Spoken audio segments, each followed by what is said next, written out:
All right, hello everyone, and peace of Christ, all of you. I hope my voice coming good and clear. I apologize. We started a podcast about an hour ago, and we lost the internet. I hope will not happen again. Uh, there's nothing I can do about this one. I mean, it's an internet, the company, the internet drop. Anyway, we continue, and I hope that the Muslims who they are listening, they will share with us their ideas and what they think. In front of me, I have a picture of the Kaaba. I mean, this is the Holy Kaaba swimming in the mud of the sewage. And yet the Muslim, they claim that this is the most holy place and the location chosen by Allah. I mean, it's a chosen by Allah, it's in the worst location in the world. So what if it's not a chosen by Allah? I mean, imagine you are a person who hire an engineer, and this location is chosen by an engineer, and this engineer, he put your house where the poop and the sewage will cover it, and yet this is a holy place. Actually, the Quran says that the Kaaba is a holy ground, and Christians and Jews and Buddhas and atheists and anyone who don't believe in Allah, they are unclean, they are filthy, dirty, najas. Najas is not just unclean, it means like nothing can clean you. You are really filthy. So, because you are unclean, you cannot enter that holy ground. But poo-poo can cover it. I mean, you cannot, but poo-poo is okay. You see, when the Quran says that those who they are not Muslims are unclean and they are filthy, dirty, and then we find this picture, as you see in the screen, how the Kaaba is flooded and covered by dirt. So, why Allah, the one who is supposedly choose the location, did not stop the flood from covering his Kaaba? Why Allah don't use his fingertips to lift up the ground of the Kaaba? I mean, it's very easy. You see, the Himalaya mountains, they are growing mountains, which mean they are not really fixed. The size of it is growing because the magma in the ground keep pushing up. For sure, it's slowly happening, but the height of the mountain is increasing, not decreasing. So what Allah need to do, just lift up the ground under the Kaaba, and you can do it. And yes, Allah have a fingertips, And the funny, the Muhammadan in their videos trying to refute me, they say Christian Prince, he says Allah, he have a body part. All Muslims agree that that's not true. I mean, look at the idiots. You just go search in YouTube, type Allah hand, type Allah foot, type Allah, and you say all the Muslims agree Allah have nobody. You are the most funny scam ever. And you think that people will believe what you say. So, if you look with me at this Kaaba, this is a clear proof actually that Allah is a false God and Muhammad is a false prophet. And remember, this is a picture taken after we start having cameras. So, and then after they have their oil, they start asking American companies to solve the problem, how we can stop the flood from coming to the Kaaba. Which means this Kaaba was flooded for centuries after centuries after centuries. And Allah did not do it, but the American engineering can do it. You believe it? The God of the Kaaba cannot do it. All those thousands of years, we have Islam already is more than 1,400 years. And the Kaaba was exist long before Muhammad. There was 26 Kaaba in the Arabian Peninsula. It's a pagan place for worship and buying and selling. And as you see, this is the Kaaba. You see, actually, if you see the Kaaba, the old Kaaba was nothing really. But now what you see in TV is the money of the oil. Marble, lighting, even air conditioning, But you see, it doesn't matter how much money you spend on it. They spend on it because they make money from it. Every year, a lot of people go there and visit, and they spend a lot of money for airline. You see, the Saudi government, they make money from even your visit, just from the airline. You have to rent a hotel, you have to buy food, You have to buy gifts to go home as a memory from the Kaaba, something like a rosary, something in your hand to give it to your friends. So it's a big business, big business. Why on a Friday prayer is only for male, no female allow? Well, not only Friday, all the prayer is only for that. But you know, some mosque, what they do, they separate the mosque between male and female. You know, but because Islam supposedly, you see, this is telling you that those are not really believers. Because if a woman enter a mosque and she is in the house of God and there's thousands of people there, I mean, what is your worry? The worry is that we Muslims, we are not decent people who can, be decent inside even the mosque. So you cannot trust a Muslim man with a Muslim woman. This is about trust. You cannot trust. And now you forbid them from coming to the mosque. Okay, what is about the rest of the week? I mean, if somebody want to do something bad, they would do something bad, but they would not do it in the mosque. Anyway, as you see the title, Allah Aka Muhammad and his amazing ethic. From the amazing ethic of Allah that there's a black stone in the shape of a vagina, and a Muslim, you have to kiss it. And the funny, a Muslim will say to you, no, we don't have to kiss it. No, you have to kiss it. This is what Sunnah means. Sunnah is following the steps of the Prophet. And the Prophet kissed it, so you kiss it. Actually, Umar ibn Khattab, he said, if not Muhammad kissed you, I will not kiss you. I know that you are useless and harmless.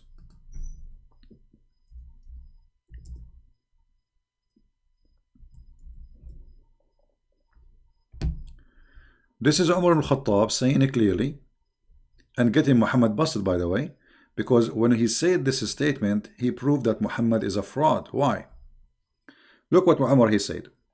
Umar came near the black stone and kissed it and said, no doubt, I know that you are a stone and can neither benefit anyone or nor harm anyone.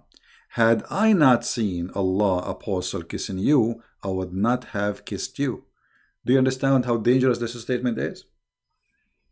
Do you guys understand how dangerous? Muhammad is being spanked by Umar al-Khattab, because what Umar is saying, there's no need to do that. This is stupid.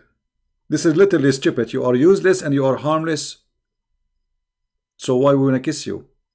But because Muhammad, he kissed you, we are kissing you. And this is not only proving that this stone is a fraud, proving Muhammad is a fraud. Why? Because Muhammad, he said that the stone, the black stone, is the right hand of Allah and is going to witness for Muslims in the judgment day. But look, Umar is saying, you are useless. Did he say useless? Yes, he said that. There's no benefit from you. No benefit and no harm. But Muhammad said something different. If we go in the different hadith, we will find this.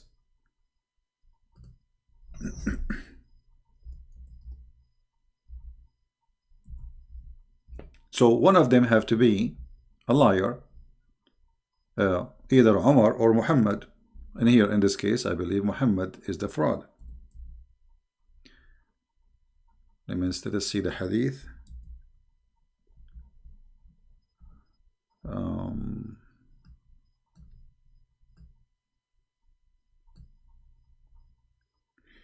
Sorry guys, I cannot read your text when I am typing.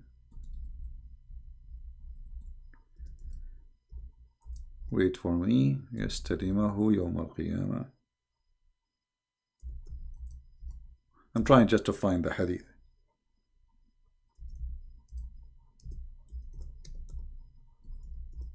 Let us see if we can find it. Here we go. This is Muhammad saying this following statement. And the Muslim cannot say this is da'if as usual. And by the way, what they say here, Hasan, which means good, it's a stupid statement, because this is a book which is supposedly a Sahih book. What do you mean Hasan? So anyway, I heard Ibn Abbas says that the Messenger of Allah said, this stone will be brought in the day of resurrection, and it will be given 2 eyes, with which to see. Which, what? To see. This is not metaphorical. This is not metaphorical. Is going to be given eyes, literally eyes, which is going to see, and a tongue which to speak, and it will bear witness for those who touch it in sincerity. But isn't it Muhammad, isn't it Umar al-Khattab, he just said that you are a black stone, you are useless, you are harmless?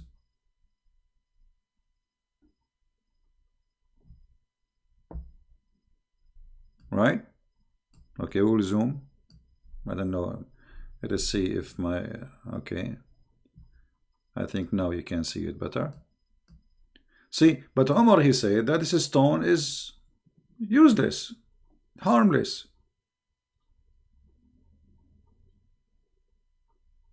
So which one is telling the truth? Okay, guys, we did zoom. It take time for you to receive the zoom out. So Umar, no Muslim can attack him, especially if you are a Sunni. The Shia, they spank him every day. They call him a dog, filthy, monkey, whatever, fraud, you name it. So Umar is saying clearly that this stone is useless. Muhammad is making a clearly statement saying the stone speak, talk, and see. Different hadith, it says that the black stone is the right hand of Allah, and whoever kiss it, like, you know, which is meaning like you are kissing the hand of Allah.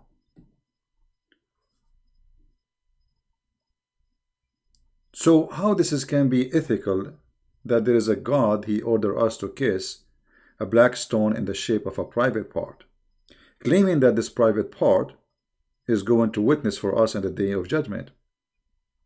And what is witnessing mean? I mean, what do you mean with black stone? So do Allah need witnesses? What is that?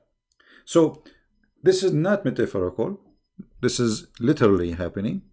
Muslim today, they kiss the black stone, which is nothing but the private black stone, which is for the god of fertility. And by the way, what is left from it is not only, there's no stones there actually. The whole shape you see, if we go right now, let me find the black stone image. There is nothing left really of this stone. What is left there is just little tiny rocks in the size of your fingertip, and they place it inside the wax. Every week they have to do maintenance for it. The funny that they have to do maintenance to the stone of Allah. Allah cannot do maintenance to his stone. Allah could not preserve his stone. You know?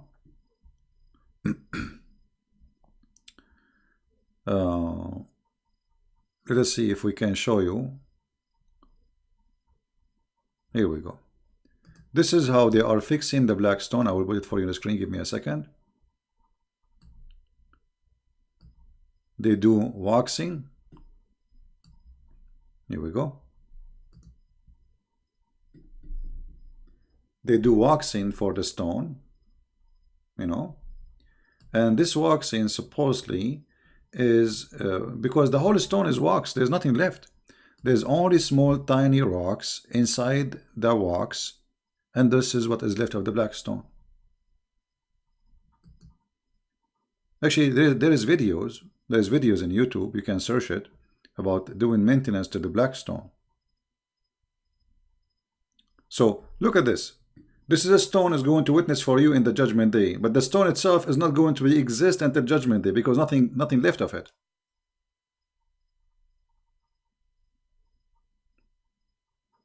Do you see the stupidity? This stone cannot even survive, and we need to do maintenance for it. And what is left of the stone is this. Here we go. You see, this is the rest is wax. You see it? Do you see it? This is what the black stone is. What is the black stone? And actually, if you look, you will notice that those stones are not from the same rock, which means there is a cheating here. Do you notice that there is some stones that are whiter than the other stones? Where is the black stone? So the ethic of Muhammad to make us kiss a private part of a woman, and the tafsir, not me. You see, the Muslim, they might say, where is it? I can show you the tafsir where it says that the black stone became black because of the sin of mankind because women, they used to touch their hand and they're full of a blood, and they put it inside the black stone, asking Allah, the God of fertility, to make them have a child. Because women at that time, they believe the reason they don't have babies because they commit sin. So they go to the black stone, they place their hand in their private part when they have their period, because now they want the period to stop so they can have a baby. So they put their hand in their private part when they have their period, and they go around the Kaaba naked. Is that true? Absolutely. If we go to the hadith, we will find the following. Totally naked. And then you need to ask yourself, what was the religion really practiced in this Kaaba? Because why people, they are going naked around the house, which is the house of Allah? Regardless who is the one doing that, they believe in Allah. You see, when the Muslims, they say the Quraysh, the tribe of Muhammad, they are mushrikeen. Mushrikeen mean they associate gods with Allah, but the main God is Allah. So what was the religion which is the main God of it is Allah, making people practice such a thing, going naked around the Kaaba?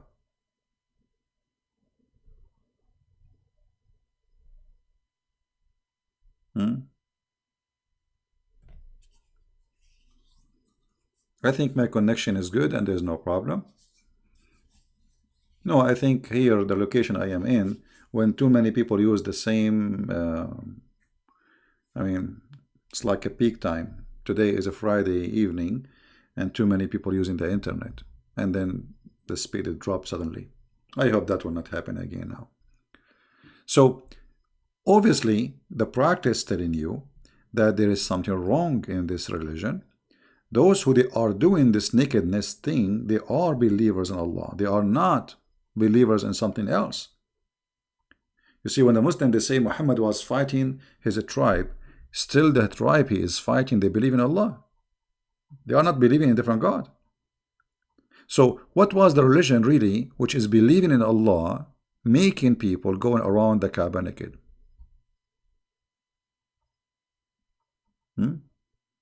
What makes Muslims believe Islam is a beautiful religion? After hearing you teaching, like you see, most of Muslims, when you speak against Islam, exposing it, they go in denial. If you watch the videos, Muslims trying to refute me, I mean, they ignore what I said and they speak about something that is not there. As an example, they try to refute me about. As an example, Paul. They say CP. Here it doesn't say this is Paul. Here they are quoting the Christian saying that. No, the Christian doesn't say that. Secondly, why even the name of Paul there? This is Quran. This is the book of Muhammad, and this is interpretation of the Quran. So why you insert a story about Paul if Paul is not what the verse meant about it? So they ignore answering the question. Until now we are asking, who are the three messengers? They do not know. This is the main question. If it's not Paul, it's who? They'll have no answer. So Islam is a stupid cult. Copy paste.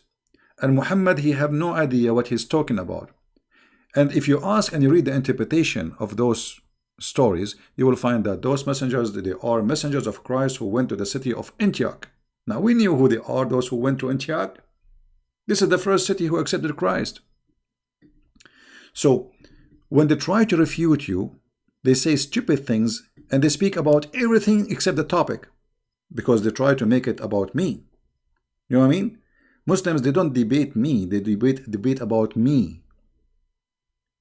They have no answer. So they try to make it personal. They try to make it like they put you down, call you names, liar, lie number 1, lie number 2, lie number 3.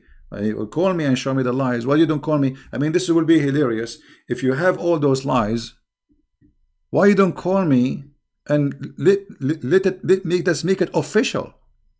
Let us see how CP will lose his tongue. He cannot answer you now. Like, he will be shocked. Like, wow. And everybody will see that he's a liar. But they don't dare to call me.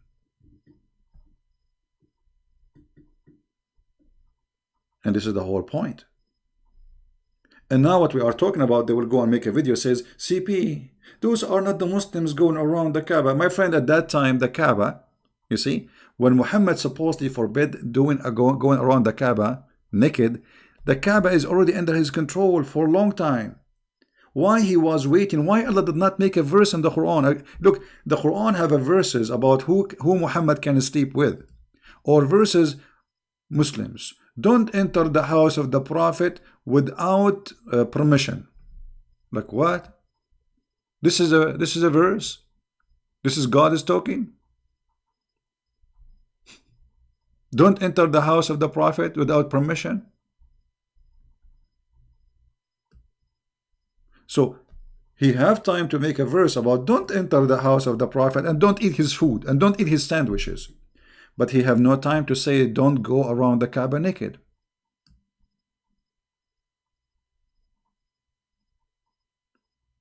It's not about brainwash. It's about, most of Muslims, they think this is their identity. So the second you start exposing it, he feel like he is the one is under attack. It's not a religion. They take it in a personal way. They are very naive. And those who defend, they are doing business. They have no answer. They cannot debate us. And, the proof is here is every day.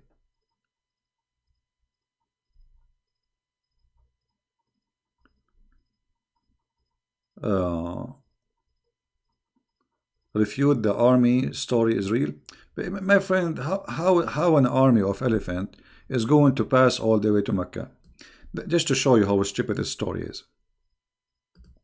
I mean, Muhammad is officially an idiot.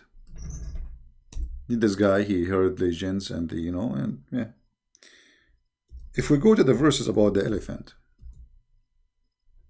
chapter 105, it's a very small, tiny chapter, very funny. I mean, shouldn't you tell us what happened? I mean, what kind of God he's saying to us? The whole chapter is 5 verses. If we count them, they are not even maybe 30 words. Don't you see what Allah he did to the people of the elephant? No, we did not see. Did you? Did Muhammad even see? No. Because supposedly this happened before Muhammad. So how you say didn't you see? I mean, even the statement is stupid. Didn't you see? Who is the one who saw that? Muhammad did not see it himself. Who is the one who saw it? And what happened? No, we did not see. Tell us, please.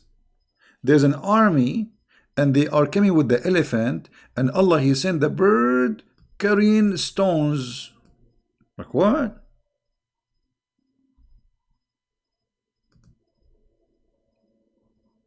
What is that? So Allah he defend his Kaaba by flying birds who carry stones and they throw it in the elephant. So why the Saudi are buying the F-16? I mean, here we go. Why Saudi? They have more than 8,000 American soldiers right now as we speak in Saudi Arabia. Why they are asking the American to fly with their AWACS on the top of Mecca? You have the birds, my friend. And not only that, there is a story. Actually, the Kaaba was destroyed many times after Muhammad. So the story here not only stupid, the story is getting busted by itself, by the history of Islam. Al-Hajjaj, he destroyed the Kaaba. There is many names, but the most famous one is Al-Qurmuti. Al-Qurmuti, who destroyed the Kaaba, and he took the black stone and he made it a stone for his own business, like bathroom, for more than 20 years. And not only that, Al-Qurmuti, when he destroyed the Kaaba, and the Muslim now, they say to me, it's a black stone. Why Allah will defend it? Well, here we go. Don't you see? The Kaaba was defended by Allah. He sent an army of birds. And here, remember, this is the Kaaba where people, they go around it naked at that time. You know what I mean? So Allah protect the Kaaba when people go naked around it, but Allah don't protect the Kaaba when people are not going naked. You know what I mean? So when the Kaaba became clean from the idols, supposedly, the Kaaba have only Muslims around it, Allah don't send his bird to protect the Kaaba. Al-Qurmuti, he come, He destroyed the Kaaba. He took the black stone. In the top of that, he stood in the middle of the Kaaba, in the top of the ruin, and he said, "Hey Allah, where is your birds? Where is your birds?" There's videos on YouTube. The sheikhs are explaining it. The guy was challenging Allah, says, "Where is your birds?" Which means you are a fraud. After Al-Qurmuti, he destroyed the Kaaba. Islam demolished. A lot of Muslims left Islam because they noticed that this is really not a fraud. Where is Allah? Where is the birds? People were waiting for something to happen. The sky will have birds right now. No birds, no snakes, no cockroaches, no ants, nothing.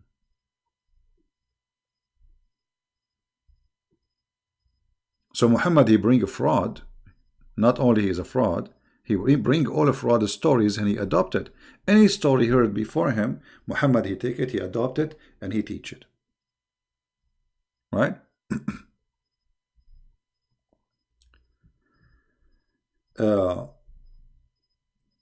When I lost my internet, we were reading about Muhammad advising a man not to marry a woman she is widow or previously married, to marry a child.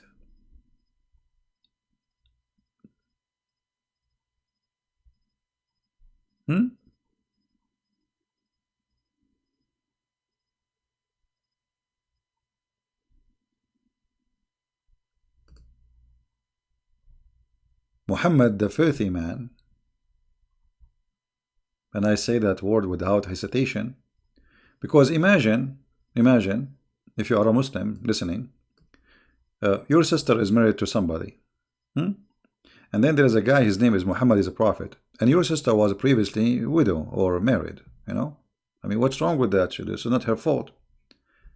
And then the prophet, he say to the husband, which is your brother-in-law, why you did marry from a previously married woman? Which actually here, he's talking about her vagina. He says, is she a virgin? Or she is not a virgin? The guy, he said, she is previously married. Whereupon, Muhammad, he said, why don't you marry a young girl so you could sport with her? Look at the wisdom, look at the ethic. A man is encouraging a man to hate his wife who is married to, he's happy with her. And what is the target? To find little girl so we can sport with her. You believe it? Imagine you are a father of that woman who is married to this guy Jabir. And you hear Muhammad saying to this Jabir, why you did marry this woman? Why you don't marry a little girl so you can play with her? Here you see the mentality of Muhammad, that he is a sick person. Not only he's a fraud, not only he's a filthy, he's mentally sick. Because this is the best man of the Muslims advising the best advice. Who can advise better than Muhammad? Nobody. Right? Yeah, what kind of a sport exactly? I mean, she's a child. And the Muslim, they might say, CP, it doesn't say she's a child. No, it says, read carefully. And she could sport with you, or you could amuse with her. Amuse, as if she is a cat. She could amuse with you. I said, Abdullah died, and he fell martyr in Uhud, which means this man and his family, they fighting for Muhammad, they die for Muhammad, and left 9 or 7 daughters behind him.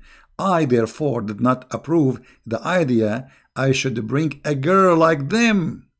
Do you see it? His brother, he died, and this guy now taking care of the family of his brother, and he have 7 or 9 daughters, and they are little girls. I did not approve the idea. Muslims, Muhammad and Abdul, Fifi, Mimi, Juju, Susu. Don't say Christian Prince. Christian Prince. The hadith doesn't say that. Yeah, it doesn't say that. No, it says that. I therefore did not approve of the idea that I should bring a girl like them. Like them who? The children of his brother. I preferred, continue, but I preferred to bring a woman who should look after them, which means those are little girls who need somebody to take care and look after them. Isn't it clear, guys? I assure you the Muslim, they will make videos. It's CP. It doesn't say that. It doesn't say that. How you can even defend such a man? How even you can follow such a man? Encouraging a growing man to go after children to have sex with them and making him hate his present wife for the purpose of amusing her and amusing you, sporting with her, sporting with you. And what do you mean sport with her? She's a child. What you will do exactly? She will jump on your belly?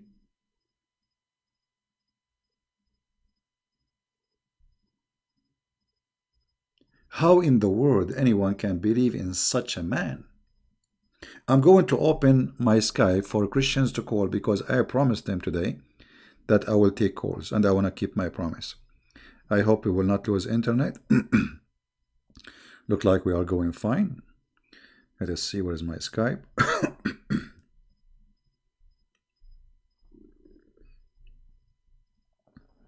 All right. Okay, my Skype is open. If there is any Christian want to call, and let us do it this way. The one who texts me first, I will call you. So don't call right away. All right. Hamidin, Hamis. What is that? Muslim? If you are a Muslim, let me know. Text me first, please. And then I will call you based on your text, which means first text, first call. So we don't disturb each other like you call me when I'm talking. Just text says, I want to talk, can you call me? And I will call you back. Seriously, what we are going to talk about in Skype? Sarah, don't talk, nobody is asking you to call. Seriously. I mean, what's wrong with people? Seriously, what we are going to talk about? You don't have anything to talk, don't call.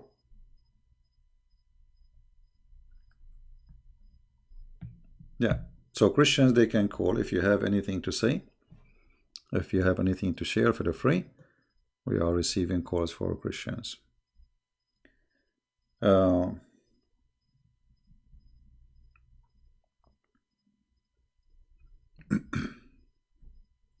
Sometimes I read comments and comments are funny. People, they say things without even using their brain.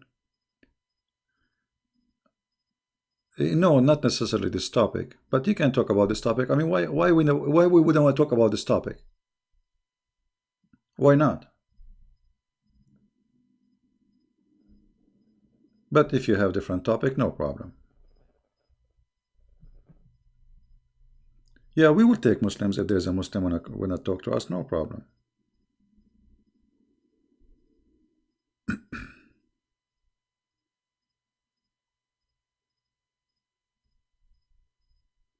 Yeah. So how this man Muhammad can be a prophet of God? Somebody asking question about Sahih al-Bukhari. Let us see what is the question. Is it true that Sahih Bukhari was written by Imam called Muhammad ibn Ismail ibn Ibrahim ibn Bukhari? Ustad Abdul says that. Yeah, so what? By the way, Al-Bukhari, there's nothing is called written by Al-Bukhari. There's no book called Al-Bukhari. Al-Bukhari, which we are reading right now, this is not a book written by Al-Bukhari. Nobody have a book. It's called Al-Bukhari. All right. Hello? Good morning, Mr. Prince. Hey, my friend, how are you? Doing good, Mr. Prince. How are you? How is everybody? All right. What do you like to say with us? To us? Yeah, I want to share with one verse from the John chapter. Uh, Jesus says, "I am before Abraham." Yes. That chapter, you want to help me to people to understand also where he saw Abraham in the Old Testament. Uh, in Genesis 14 chapter, when Abraham went to the war and when he coming, he meet one person. You want to explain to that to people that verse, please.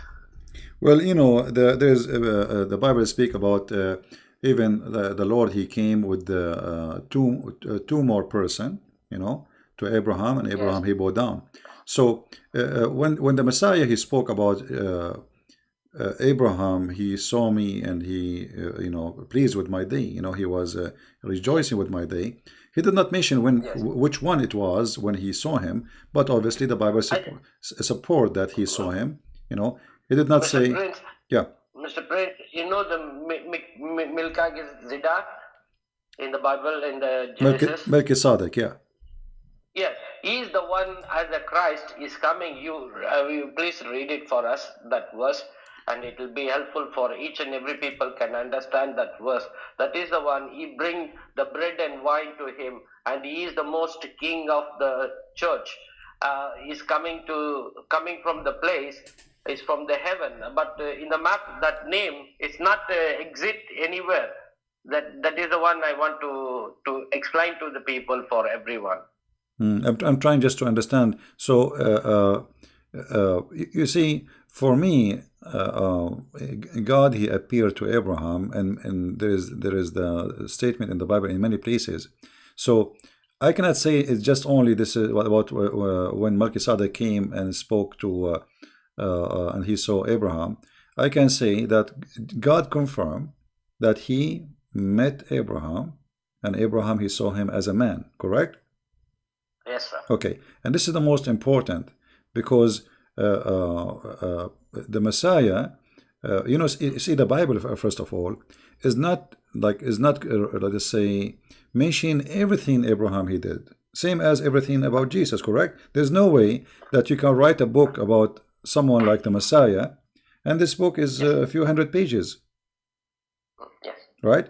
Which mean Yes, sir. there's details in the Bible which is the most important for us. Not like the Quran about Muhammad, don't enter his house and don't eat his sandwiches, those silly stuff, Yeah.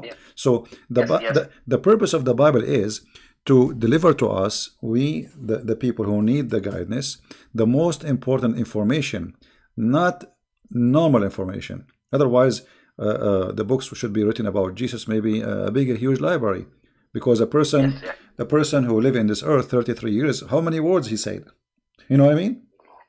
Yes, yes. How many words he said, how many sentences he made, how many conversation he had, for sure a lot. So what the Bible focus in is what we need to know, not everything. So the Bible confirmed that Abraham he met like if you go Genesis 18, right? And Yes. and even Genesis 40. and Genesis 17.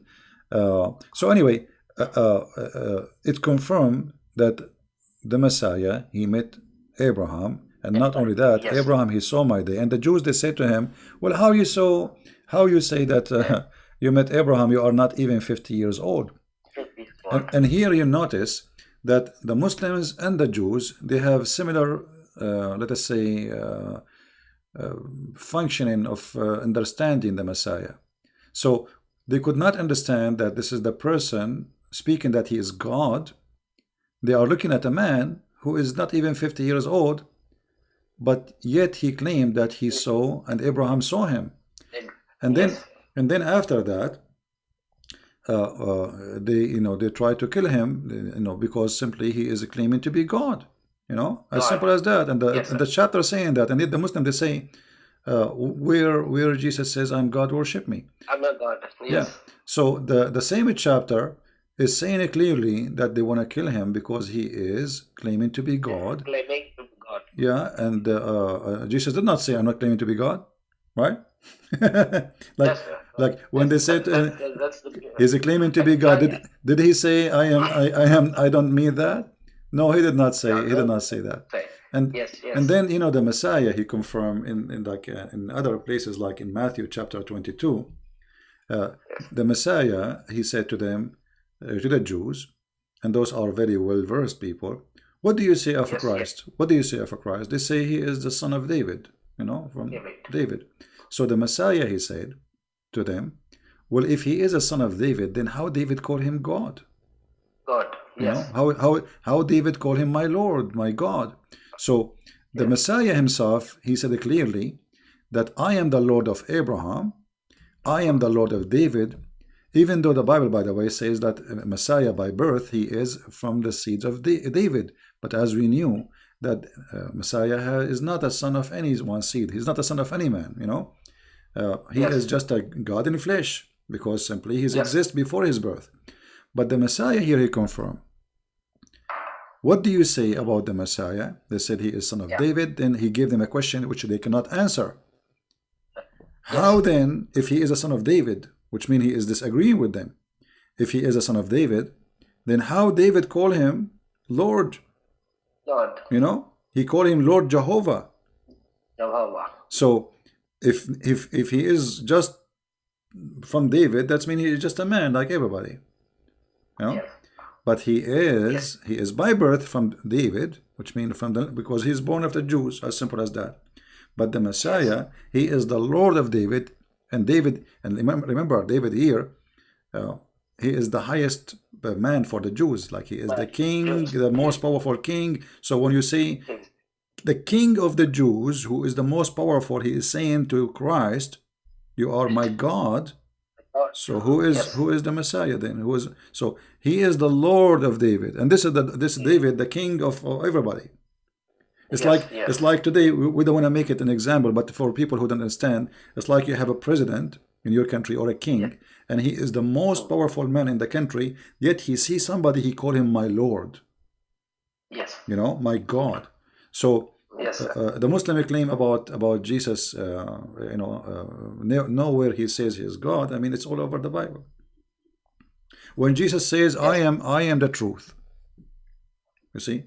Okay, how you can be the truth? The truth in Islam, one of the names of Allah is the truth. He's trying to copy Jesus. The truth is only God. There's nothing else except God. And he said, I am the life. How you can be the life? How you can be the life?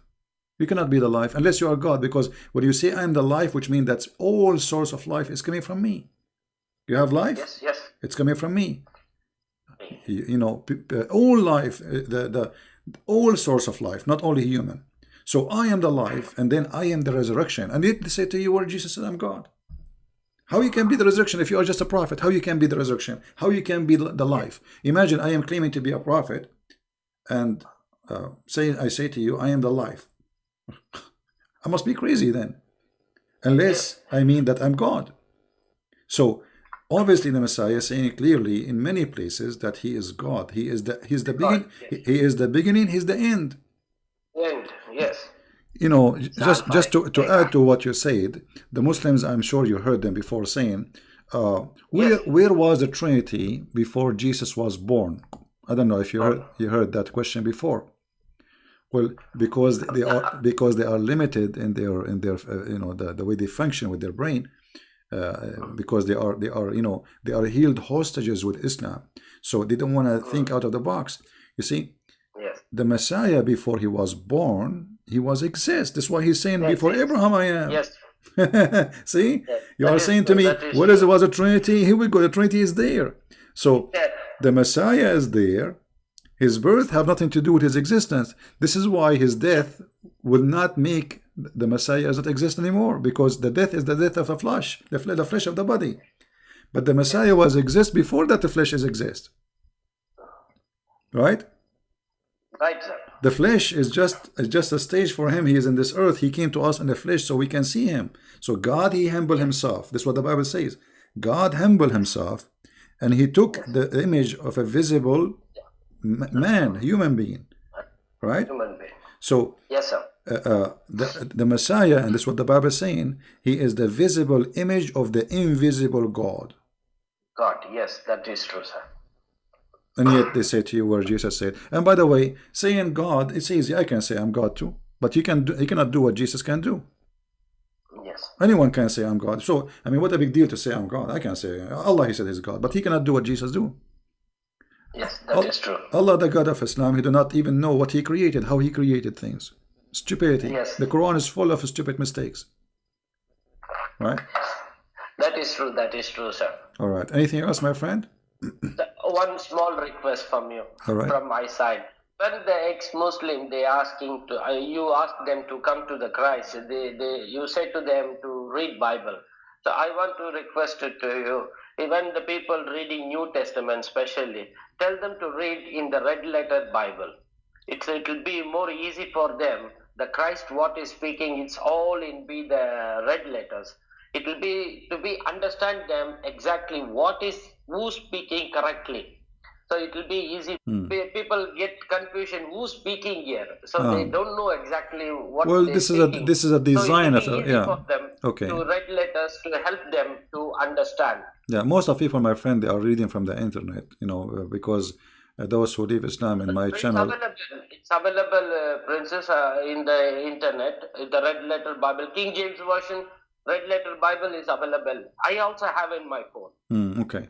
Well, maybe you can post. You can give a link to the admin. She can post it around when we have somebody is calling, and that will be a good idea. Or you can post it in the in the comment later. I will try to do that. I don't know how to do that one, but I will try to. In the comment, you can post later in the comment after you hang up in the comment of the video after we finish, and we will have it. All right. Okay. Okay. Thank you, my friend. Thank you very much, Prince. And one more thing. Christmas time, I asked you to pray for me. I was in trouble. I don't have job. I don't have money. I remember. You are the one who you work in Saudi Arabia, right? Okay. Yes. I'm still here. Today morning only when I came for the duty. It's 5 o'clock here. I came to duty. My superior called me and told me, Jason, within 3 days to 4 days, you will get your money. What you work for this company.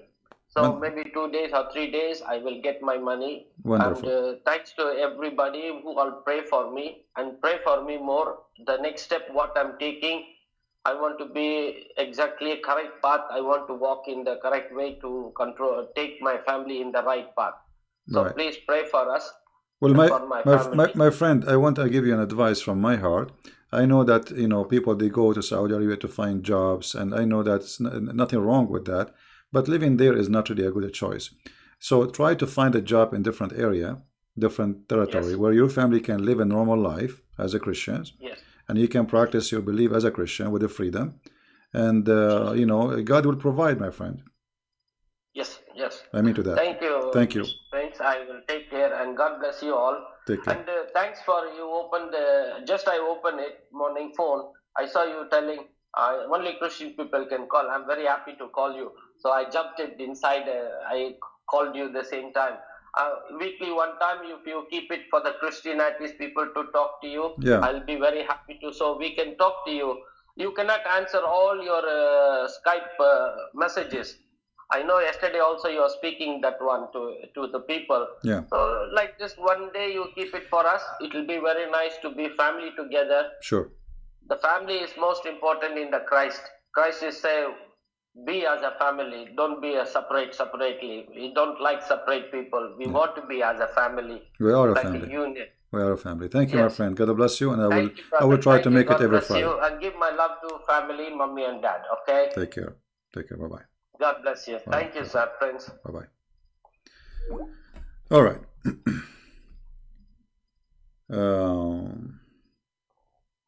Very nice person. Wonderful family he have. Working hard to provide his family.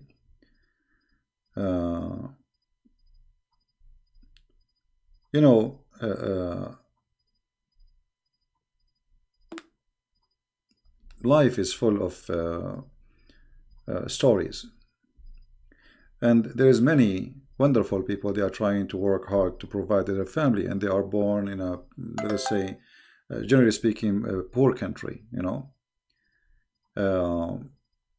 but nothing make you poor as being poor in your heart, because at the end of the day, everybody live. All of us, we will eat something. Bread, it doesn't matter what we eat. There is poor who they are living. I saw poor, really, real poor people. But they are happy, they have nice smile. Me, myself, I don't have it. And the other day I was watching a video about people in the Philippines. They have a flood. The flood took their houses, and they are smiling. I mean, imagine those people. They have nothing. They have nothing before the flood. Little tiny house made from, and you think they are poor, even if you are rich. Because there is people who have a lot of money, but still they are poor because they want more and they will never be satisfied. So we pray that this brother here, and I hope everybody will pray for me, with me, that he will find a good job to provide to his family. He's not asking for much. He's not asking for to be like a rich man. He just wants to have a job for his family. So pray for this brother, so the Lord will provide him and the Lord will open door for him. Now, we have somebody want to call. Okay, let's see.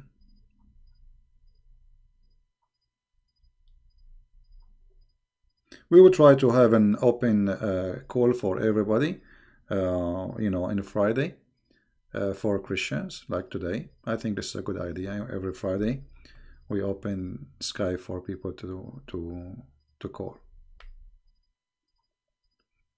Yeah, the one who wanna call me, he can call. Or the one who texts me now, I send him sure. I will send you confirmation. Let me call him. I will call him. Now look like his internet is bad, maybe.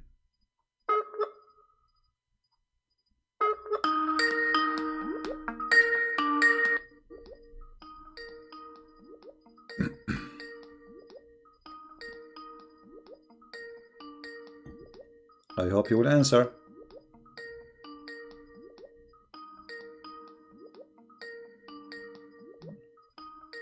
Well, he is not answering. Hello? Hello?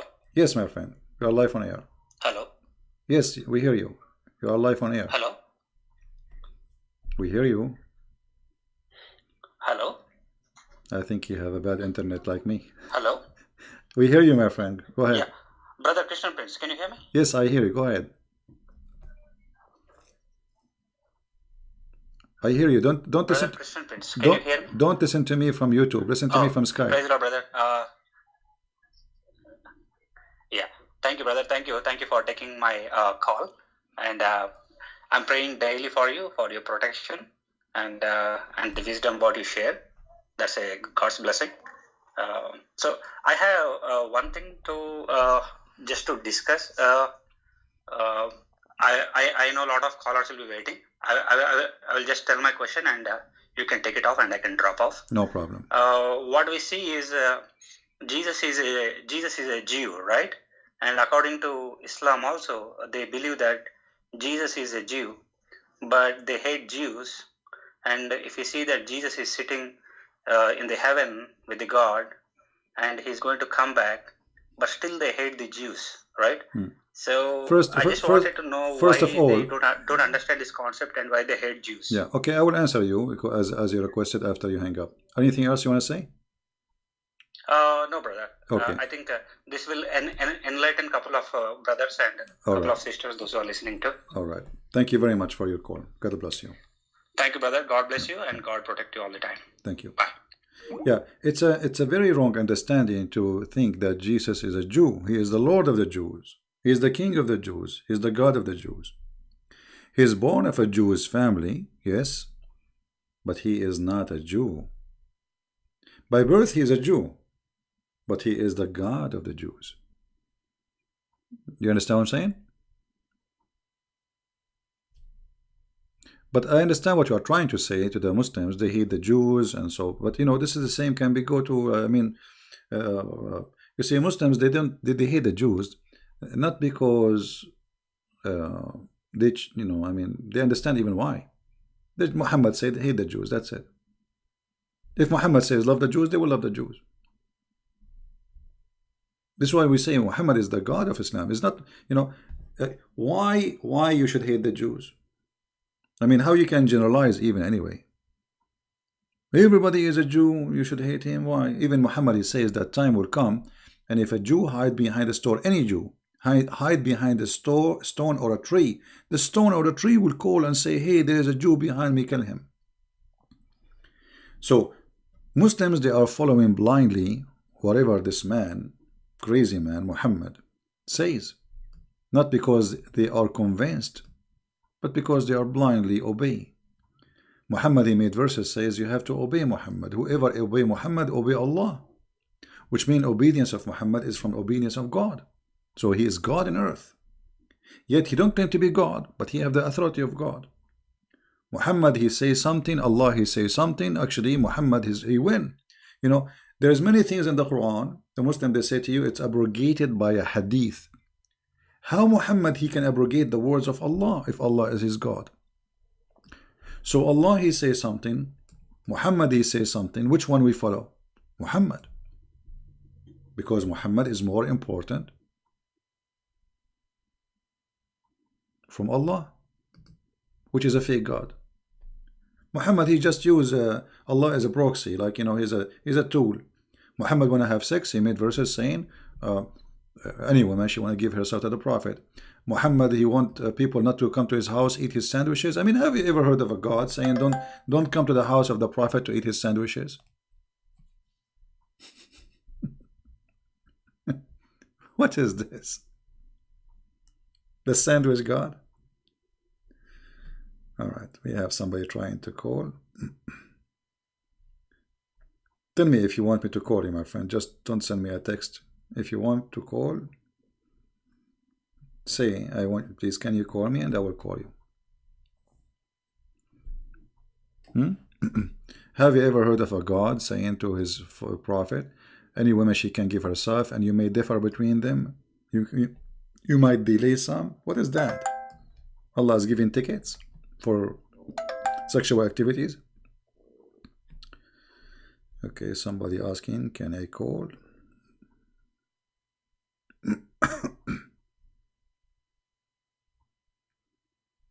No, Skype is very slow. Let us call this gentleman.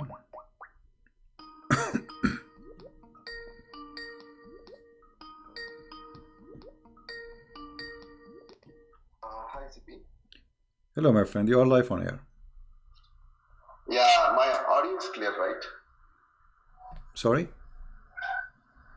Is my audio clear? Yes, it is. Please listen to me from Skype, not from YouTube. I'm speaking from Skype only. All right. I'm calling from India. You're welcome, my friend. We love the people in India. Yeah, actually, I'm also a Christian by birth and by practice. Okay. And I used to debate a lot of Muslim friends in India. Some people who challenge me, I challenge them back. And I used to listen to all of your podcast in YouTube while going to work. In fact, many days I used to listen in earphone and I with them. Yeah, well, when you want to discuss religion with somebody else, you better, educate yourself before you speak about the topic. Otherwise, you will look ignorant. Like the Muslims now, when they speak to me, all of them, they look ignorant. Even those, the ones that grow beard, they, they look very ignorant. So education is education is a must. Only facts. Yeah. Yeah, that is very important. That I always realized, and I did that. I wanted to talk to you about John chapter 6. What do you think about John chapter 6? I am a Catholic myself. I believe in the Eucharist. Do you have the same understanding on John chapter 6, which is Jesus presenting his body and blood, soul, and divinity in the Eucharist? I don't understand you, my friend. What you believe in? What?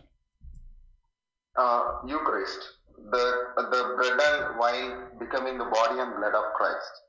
Repent. Bread and wine, which is you mean okay, yeah, okay, he all right. orchestrates that. Yeah, all right. Yeah, the Messiah, he said, this is my body will be broken for you, right? And this is my blood will be shed for you. and do this Yeah. to remember me. Now, the Messiah, when he said, do this to remember me. But by doing that, as he said, as if we are drinking from, but not it is, which means it is metaphorical. We are not drinking blood, right? But in John chapter 6, he is telling, truly, truly, I say to you, unless you eat my body and drink my flesh, you will not have life in you. No, my friend. Yes, So, but still, this is metaphorical. Did anyone eat the body of Jesus? I mean, Yeah, let me try to explain to you I think John chapter 6 and the Last Supper are connected. Yeah, my friend. Because if you go to Good Friday and look at, you will see only an execution. Unless in the context of the Last Supper, you will not see a sacrifice there. So the sacrifice is orchestrated in Maundy Thursday, and then the Good Friday, the execution happens, isn't it? Yeah, you see, when you read, try to read in more like see the whole image, not only one verse. If you read in John chapter 6, you will see that Jesus saying to them that I am the bread of this life. He said, it's not by the bread only human being live, but by the word of God, right? Not only by the bread. So the Messiah, Christ, isn't it? sorry? Word of God is Jesus Christ. Yes, So by correct. But this is mean. It's not really about eating the bread. It's not about him being like in the bread. This is symbolic of what he did to us. So he is the bread of life. He is our provider.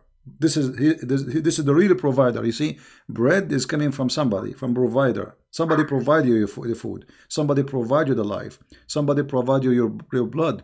So someone provide us your existence. That is God. And the Messiah is saying clearly that I am the bread of life, and by me you will have eternity. All right. So if you go to John chapter 6, you will see in verse number 27, he is saying to them, don't work for the food which can be spoiled, but for the food which is going to be eternal, and the one who works for it will give in eternal life, and that is the only one who can give you that food. That is the Messiah, right? So this is the food here is not about something we eat literally, but doing what Jesus said is to remember him is something beautiful, and it's a blessed for sure, because he is saying by doing this you are doing that, which means you are receiving my body and you are receiving my gift to you. So yes, taking the bread and drinking the little juice or wine, this is a gift from the Lord, so we remember what he did to us and give us a blessing for our heart and our body. Yeah, that's good explanation. Thank you for your briefing on this. You're welcome. Yeah, I want you to be careful always when you say those sentences to Muslims, because Muslims, they might think we drink blood. You know what I mean? They will say, "Oh, those people, those Christians are zombie. They drink, they eat Jesus and they drink Jesus." So we have to be careful. Otherwise, already they are making lies about us by millions. So they easily straightforward they will make lies, but if you give them something something difficult to understand, they will just twist it. Yeah, they twist it in purpose. Not only they understand it, but they twist it in purpose to make it look like not what it is. I build stories and then I just twist them into challenging their own idea.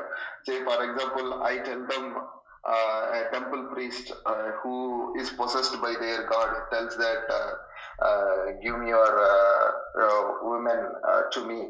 And what will you do? I ask them. So they tell me that I will beat them to pulp. He is a false one. Yeah. Then the same is told by your prophet. What will you do? I ask them. Then they get into a shock. Where he said that? Then I quote the Quranic verses. All right. Then they will not be able to answer me. All right. Well, my friend, I want to say thank you for calling us, because there's many people trying to call. I hope you understand. Yeah, And sure. God Sure, bless sure. you Yeah, I for your understand. call, and we wish you the best in debating Muslims. All right. Yeah, yeah. Praise to Lord Jesus. Take Bye. care. God bless. Bye bye. All right. Somebody else trying to call. Let us call this person.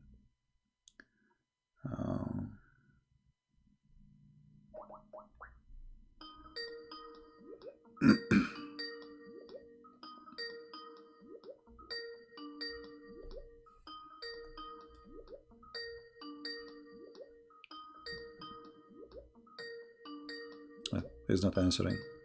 You know, don't call me when I am live with somebody. I mean, wait until we drop the call. Just send me text, say I want to call, and I will call you back. And now he is not answering.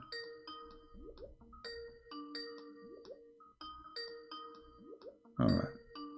Well, we will go to the second person. Just send me text saying, can you call me? Don't call, because then I would decline your call to me. Can I call with that topic? All right.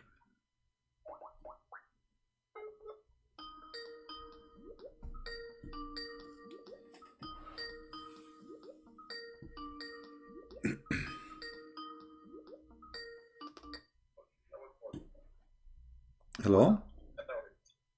Hello. Yes. You're live on air. Huh. Thank you for calling me back, Siti. You're Can welcome. you hear me? Yes, sure. I will hear you. Yes. So did you read the text of the topic that I wanted to ask you about? I could not really get a chance to read it. Let us see. Can I talk about what women gets in Jannah, if it's okay? Sure, go ahead. Yeah. So I'm actually working on a video, and then I got, well, basically, there are many verses in the Quran that mention about what the righteous people are going to get in Jannah. Like in the Surah 78, 38, 55. But then, do you think that all these verses only implied for men only? You see? Or these... Okay. The Quran, the only thing the Quran speak about women they will have in heaven, that they will be in heaven. That's all. Doesn't say really what they will have in heaven. The rest of the description is for Muslims, men. You see, and we can prove that easy, because the Quran described they will have this, they will have a fruit, they will be reclining in their couches, and with them the hur, right? So Yes. obviously he's a woman of equal age. Yeah, right. So obviously he's speaking to who? So the one who is the one who is speaking to? He's speaking to men. Otherwise, that will make them lesbian, because saying to the and your whore with you. So, and he described those whore that they are, they did not have any sex before. So, if you read the whole verses, this is about Allah speaking to men, which is Muhammad, not to anyone else, only men. All right. So those men, what they will have in heaven. The only thing the Quran speak about women they will have, that they will be in heaven, but they will what they will be? They will be sex toys for the men. Yeah, because I received conversation with Muslims, and they said no, these are also part of this, are also for women, because not all those verses mention about women, only one or two. No, we see, we have the hadith. The hadith confirm what is in the Quran. We'll explain it. Muhammad himself is explaining. So, was Muhammad lying about what he said? Then this will be a problem for the Muslims. So when Muhammad he said that he will have at least 72 women, and some of them they are wives from the earth, and the rest are from the virgins, which Allah will provide in the heaven. So obviously the promise is that the man will have many, the women she will be one of the many. Right? One of the many. Yeah, one of the many, and she herself, she is a gift for the man. He is not a gift for the women. She will be, you see, in chapter 55, verse number 72, it says that those are going to be even jailed inside their tent, which means they cannot see anyone else. Just for the man. They will be jailed. They will be restrained in their tents. If you go to chapter 55, verse number 72, that those women, They are jailed. They cannot see any other man except the man who will sleep with them. So what kind of reward is given to the women is being jailed in a cage so the rooster can come? You know? So this is a rooster chicken religion. There's one rooster and many chickens. This is the mentality of the heaven of Muhammad. Yeah, this is the fact. One rooster, because if you have two roosters in one place, they will fight, right? They will kill each other. Yes. So one rooster and many female chickens, and this is the heaven of Islam. As simple as that. Ah, great. So Well, they promise I came- they promise the women in Islam to be a chicken, one of many chickens who will be given to a rooster. You know, in heaven he will have high walls. Why high walls? Because those people, they are Arab. They are very, private. They don't want anyone to see. Yeah, you will have high walls, and nobody can see behind those walls. So you see. That's why it says here, "Hurun maqsuratun fil khiyam." So what it's Amazing. yeah. So the best description is a rooster chicken religion. You know. Yeah. So when I talk to Muslims, and then I came across with this one verse, if you can pull out also from your screen, Surah 33, verse 35. And then the funny with this verse is the tafsir actually from Ibn Kathir. 33, verse 35. 35. Okay. 33, verse 35. Yeah, about don't enter the house of the prophet. Wait, I'm going to see that. You are talking about chapter 33, right? Chapter 33, verse number 53. Yeah. Yeah. This is about Yes. don't enter the house of the prophet, and don't don't ask, don't eat his food. 33, 35 is for, this is the part, I think, the only part in the Quran that mention what women will get in Jannah. No. This verse here. I think you are quoting wrong number. This verse here is about don't enter the house of the prophet and don't eat his sandwiches, which is very silly. Oh, you are saying 35? 33, verse 35. 35. Yes, I thought you were saying 50. It's my fault. Sorry. Okay, 35. Okay. Yeah. There's a verse saying just they will go in heaven. That's it. Doesn't say what they will do there. But the women in heaven, they will be just chickens. I mean, what is the reward for the women? What exactly? Challenge any Muslim. And the What is the woman she will be doing in the heaven exactly? What she will be doing there? She will be, excuse my language, sex toy for the rooster, who Allah promised him many of them.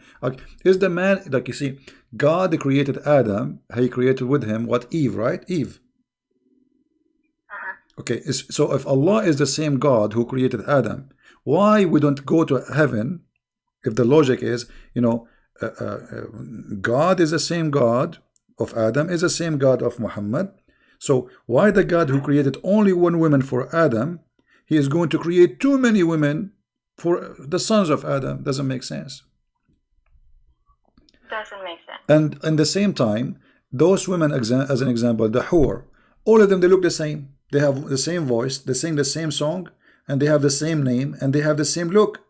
So it's very stupid even to promise me like 100 Barbie, but all of them, they look the same. So what's the point of this? Imagine you look like you have you have 100 women with you, and all of them, they look the same, and they sing even the same song. They say that it's like a Barbie machine. It's like it's like a toy. So it's a stupid deception fit with people who live at that time, those Bedouin, trying to tempt them with sexual and wine. What the heaven of Allah? Wine. This is what the Arab, they like to have. Ginger, because the Arab drink ginger. The wine mixed with ginger, and honey, and river of honey, and milk, and then women. That's it. And then fruits. So the heaven of Muhammad is just a hotel in Las Vegas, 10 stars. But he don't have, by the way, lobster. He don't have fish, because the Quran confirmed that Only bird. only bird they will eat, which mean very nice. I mean, which is bad. Actually, I mean, come on. I spend my life eating chicken and go to heaven now eating chicken. I want to eat I want to eat shrimp for once in my lifetime. Like, come on. I want to eat lobster. They are expensive here. You know. I want to eat salmon fish. I mean, I go to heaven and now I can only will eat chicken. Yeah, all right. Yeah. All right. Anything else? But the funny with this, but the funny with this verse was actually in the tafsir. Yeah. I pulled out the tafsir from Ibn Kathir. If you cannot put it in your screen, maybe I can just read the sentence. Yeah. It says here the reason for revelation. And I quote, Imam Ahmad recorded that Salama, the wife of the Prophet, said, I said to the Prophet, why is it that we are not mentioned in the Quran as men are? And then one day, without realizing it, he was calling from the mimbar, and I was combing my hair, so I tied back my hair, and I went to my chamber in my house, and I started listening out, and he was saying from the mimbar this chapter. So basically, the reason for this revelation of this ayah is that because Muhammad just got complaints from one of his wives. Right. Always those things happen because Muhammad is simply, he makes things up to fit with what's happening around him. So somebody complain, a woman, she complain. But remember, Muhammad, he made in different hadith, he said that the majority of women, they will be in hellfire. Remember that hadith where he said they are half a brain? Okay, so those who will go to heaven is those who they are only obedience to their husbands and totally obedience, and they are literally chickens, which means you have no say, nothing to say, and that will make you go to heaven. Otherwise, the majority of women, they will go to hell, and the hadith confirmed that. So Muhammad, he asked them to give him money, donation, so then Allah will forgive to them, so they might go to heaven, which means Muhammad not only is confirming that he's a fraud, but he claiming that if you give little, some earring, they start giving him earring and rings, by giving some gold to Muhammad, then Allah will take you to heaven, even if you are a bad woman. Yeah, because what he said? He said, women give it charity. Charity to who? To Muhammad. He want their money. And because I saw most of you going to hell, okay, if women by giving charity they will go to heaven, that means they are still bad, but by giving the money to Muhammad they will go to heaven. What kind of heaven this heaven is? You see, he is not saying change the way you live, change the way you are, give it charity. And then they start giving him their earring and their rings, and that supposedly will make them to go to heaven. O women folk, you should give a charity and ask much forgiveness, for I saw in your block amongst the door of the hell. So they are the major people of hell are women. But the fact is not true, because this is totally contradiction with the Quran. If Muhammad, he promised every man many women in the heaven, regardless of the number, that means the number of women, they will be way more than men. Right? Yes. So either this hadith is a fraud or the Quran is a fraud. I believe both of them, they are fraud anyway. And not only that, Muhammad, he made some stupid mistakes. He claimed that women, they will go to hell because they have deficiency in their religion and deficiency in their intelligence. And if you think about it, both who he called them deficiency is not a reason to go to hell. Because let us say a person, he have deficiency in his brain. Let us say he's crazy. He's a crazy. Allah created them that way. Yeah, he's a crazy. Let us say somebody's a crazy. Well, this is not right. God is God of justice. He will not send him to hell. This guy is a crazy. You see, God judge you by what he gave you. If you don't have the brain, which you can judge by what to do, what not to do, then why God will send you to hell? So Muhammad saying that women, they are stupid, therefore they will go to hell. But this is stupid of him to say, because if a woman, she is stupid, she is the maid of Allah, and that means Allah should go to hell, not the woman, because she is maid of the maker. Look, and what they ask him, what our deficiency in her intellect and religion? He said the testimony, the proof of the deficiency in intellect and religion, that the women testimony, is two women equal to one man. So Muhammad, he want to prove to the women that you are half a brain by saying a rule which he is the one who created, saying that two women equal to one man in witnesses. And all of us, we knew this is stupid, because women, they have actually, when it's come to details, women, they have better memory. As an example, if you go with your husband to a dinner, and then we come back and we ask the husband what you ate, he will not remember. He will not remember. Sure. The women, she would describe what women they were wearing, the shoes, the perfume, the earring, the bracelet. I mean, she would describe everything. The guy, he would not even remember what he ate yesterday. So here Muhammad proved again that he's a false man. He put the women down in purpose, because he need the men. He need fighters. Women are just women sitting at home. Those are the fighters. So he gave full control for the man, full promises for the man, and the women, it just exists for the man. Definitely. Yeah. Anything else? So one thing also, CP. Okay. They used to bring up this verse also, Surah 41, verse 31. Muslim women used to bring this verse. And here it says, "We are your protectors." Well, I'm taking from the Yusuf Ali translation. It says here, "We are your protectors in this life and in the hereafter. Therein shall ye have all that your souls shall desire." Yeah. So Well, they said, well, whatever we want, we get. yeah, actually, there is many Islamic scholars, they speak about this, that the Quran confirmed that even if you are going to be a homosexual, you can have sex with men. And actually, I can show tons of reference about that. Yeah, a man, he can, because it says whatever you wish. Actually, there's a video, you can search it. A Muslim, he called me, and we did talk about in that video about if having sex with his mother, because in Islam they say, many scholars, What? that you can have sex with your mother and your daughter. Some they say no, it's not allowed, but the Quran says whatever you wish. So if you can search for that video, and then he said to me clearly, so what's wrong with that? Search it, you will find it. I think it's called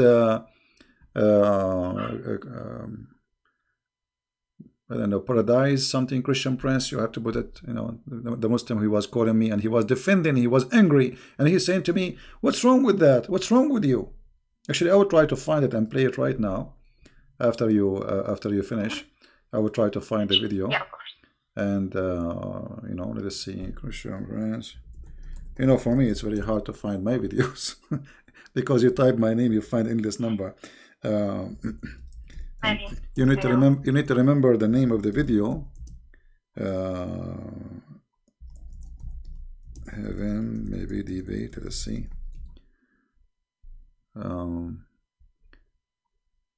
Yeah. Let us see. Maybe this one. In 2020, start off the year right. Okay, Show your this commitment to your one. family.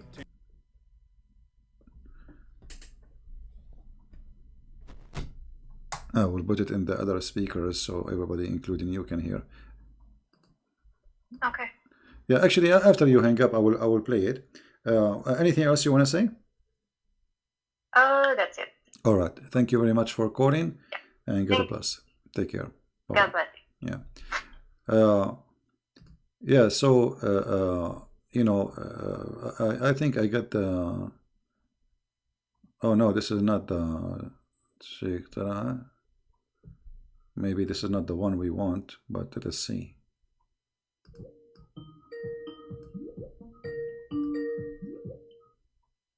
Hello? Yes, Sheikh Talal, how are you? Can you hear me? I do hear you. Okay. Did you hear our topic, Sheikh Talal? You kind of didn't have no topic. You started with the Jannah. Now you're ending up somewhere. Well, it's all the same. All the Jannah is about the breast and boobs and nipples, as you know. So what do you think about your prophet promising you companion in heaven, and specifically when he says that you will have a Jannah with deep shade? What does that mean? The first thing I would like to do is to set some records straight. Hey, my friend, don't set record. Either you want to call and talk to me about the topic, or why you call me? What record is it? Yeah, I think this is not the one. Anyway, I need to find the video I'm talking about. Um, I don't remember really the name of the video. It might be hard to find it.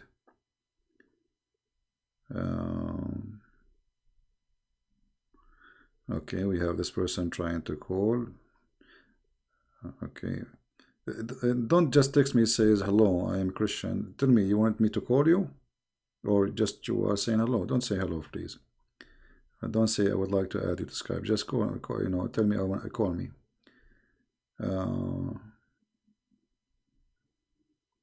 Okay. Here we go.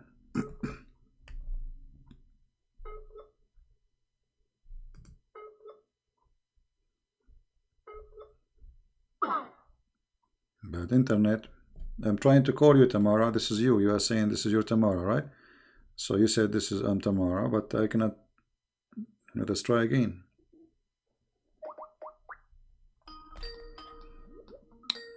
All right.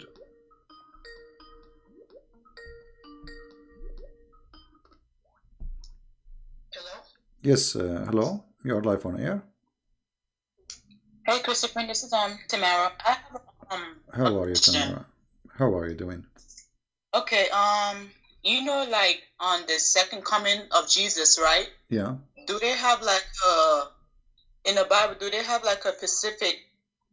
I don't know how to say it, like what he gonna do when his second coming in the Bible? Well, you know what will happen supposedly, as the Bible says, that the Lord, He said, those who don't believe in Him, bring those who don't believe and slay them. Which means this is the time of judgment. This is the time of your end. This is the time where people who they are belong to Him, they will go taken to heaven, and those people who they are not with Him, they will be punished. So, you know, the details, we will leave that to the Lord, what He will do it, because there's many verses about hell, what will happen in hell, but how He will do it exactly, you know, I mean, this is what He, let's say, let what to the Lord, you know, this is His authority, and speaking about details will not be really too much helpful, because what we know is He is coming, and those who they reject Him, they will be punished, they will be sent to hell, and those who believe in Him, they will be taken to heaven. How He would do it exactly, not much of details. Okay. Yeah. Like you know, like I don't know, but like you know, some Muslims would say that on the second coming of Jesus, He will like probably get married, have kids. I Well, heard that, and what else? well, this is the That he would, yeah, yeah. those things they say there's no source for it, not from a Christian belief, not from Muslim belief. It's a stupid thing. They say things does not exist. What get married and have kids? Because supposedly He will stay. Some they say 7 years, some they say 40 years. They are not even sure about the time. And the question should be for the Muslims: why Jesus will come back? Why not Muhammad? Exactly. You know what? Why this? Okay, if you are watching a movie, Tamara, and who is the one who lived to the end of the movie? The hero, right? Yeah. The rest are just compass, like you know, like numbers. The guy who opened the door, the driver, the police. Nobody even know their names, right? Yeah. But there's one person who survived the whole movie, and he is the hero who will accomplish the mission. So if the question will be, if Muhammad is the best of the prophet and he is the final prophet, so why the Messiah, he is the final one to come, right? And why he is the one who will accomplish the mission? Because it's not Muhammad who will accomplish justice, it's not Muhammad who will finish everything, it is Jesus the Messiah. So while Muhammad at that time will be in the grave, remember, at that moment when the Messiah come, Muhammad will be in the grave. The Messiah will be ruling the earth, and Muhammad, he said in the hadith, he will come as a hakaman muqsitan, which means just judge. And remember that a man, he cannot be judge and just in the same time, because no man can be just, right? Okay. So the Messiah not only will come back, but the Messiah will come and he will rule the earth, and he will be judge and just, and that confirm that he is God. Okay. Otherwise, no man How, you know, in order for me to be just with you, I have to know the unseen, correct? Which means like when they go to court, the judge by what he knew, the evidence people provide, but maybe the evidence are fabricated. You know, you bring witnesses, and maybe the witnesses are a bunch of liars, but still the man, the judge, even if he's a good judge, he will judge only by what he know, and what he know is the proof you provide. So the Messiah, he will be judge and he will be justice.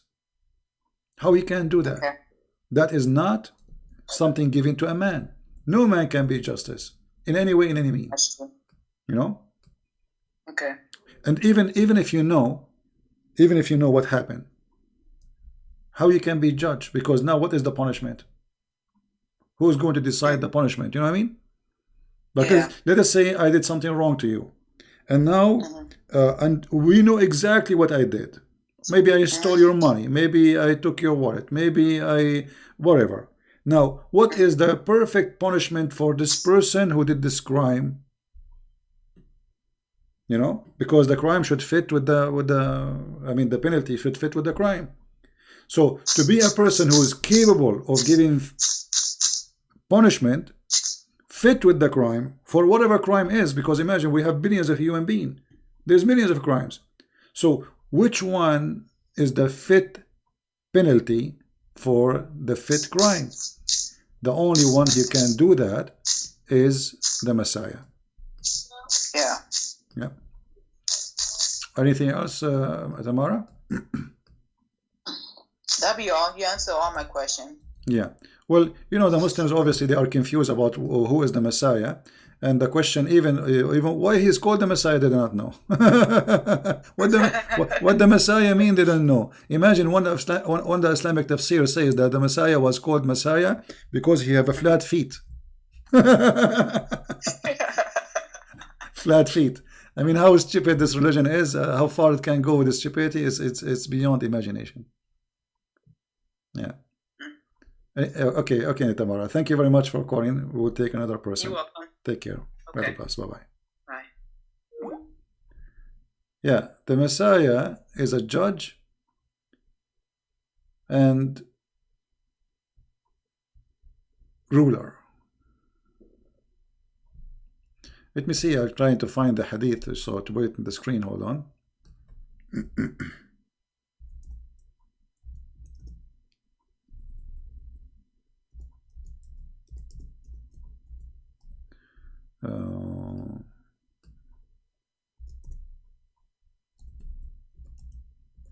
And the funny that the Messiah, when he come, he will have a cowboy fight.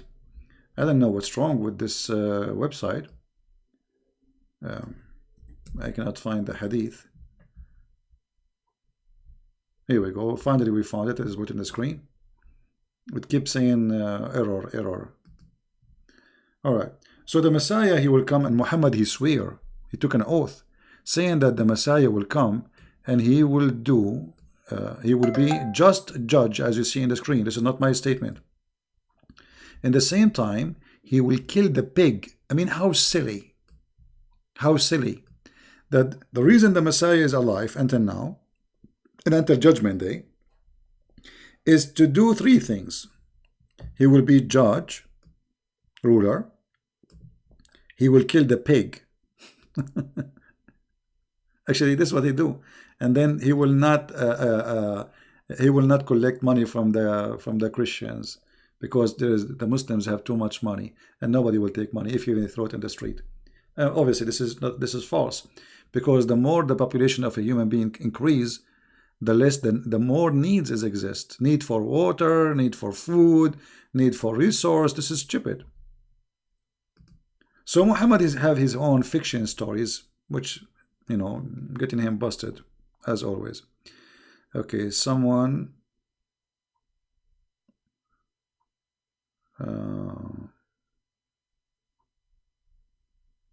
this is my question. Somebody have a question, but he don't want to call.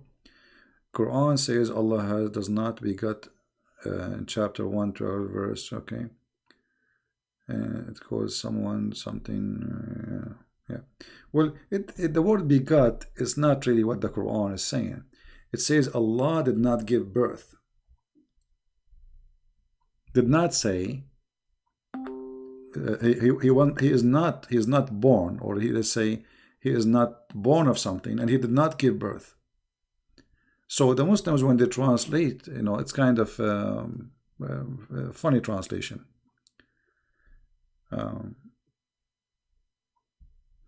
Let us go to the verse he is talking about before we take another person.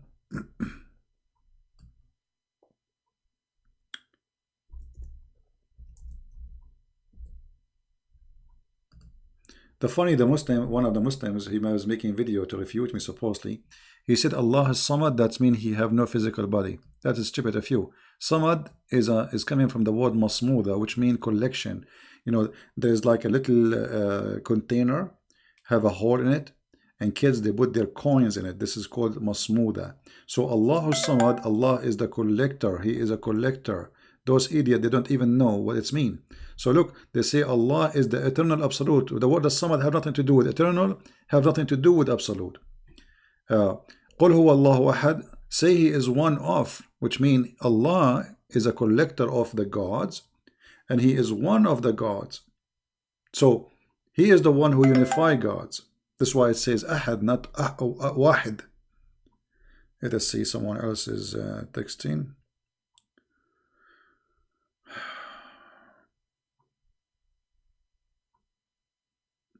I'm wondering if you are Hafiz for the Quran, which means I can recite the Quran by heart. No, I don't do that. But I can, let us say, I memorize, but not recite. I mean, I'm not stupid to do that, my friend. You see, when you memorize a book, and the book is silly and stupid, that's not smart of you. You have to focus. My focus is understanding what the Quran and knowing what the Quran teach. So I know what the verse says, but I'm not going to recite the whole chapter. There is no need. This was a question from somebody. Here a person. Okay, he's trying to call. Let us see.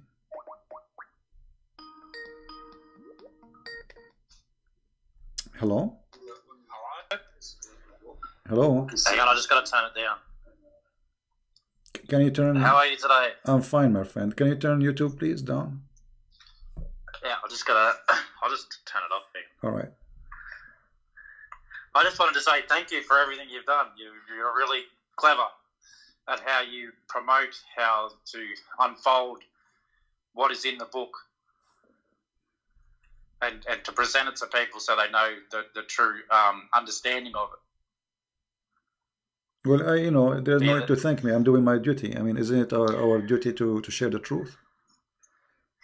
Well, that's, because it makes, because where I'm from, where I grew up, they've always got people calling everyone Islamophobic, and it doesn't give the truth of what it is, and they just misguide themselves and walk around it, and it sort of doesn't help society go forward. Yeah, well, Islam is a collection of stories. Islam is not really a religion. Islam is a collection of religions. Many beliefs, like you don't even know what Muhammad is. Is he a Hindu? Is he a Buddha? Is he a Christian? Is he a Jew? Is he a black stone worshipper? What he is.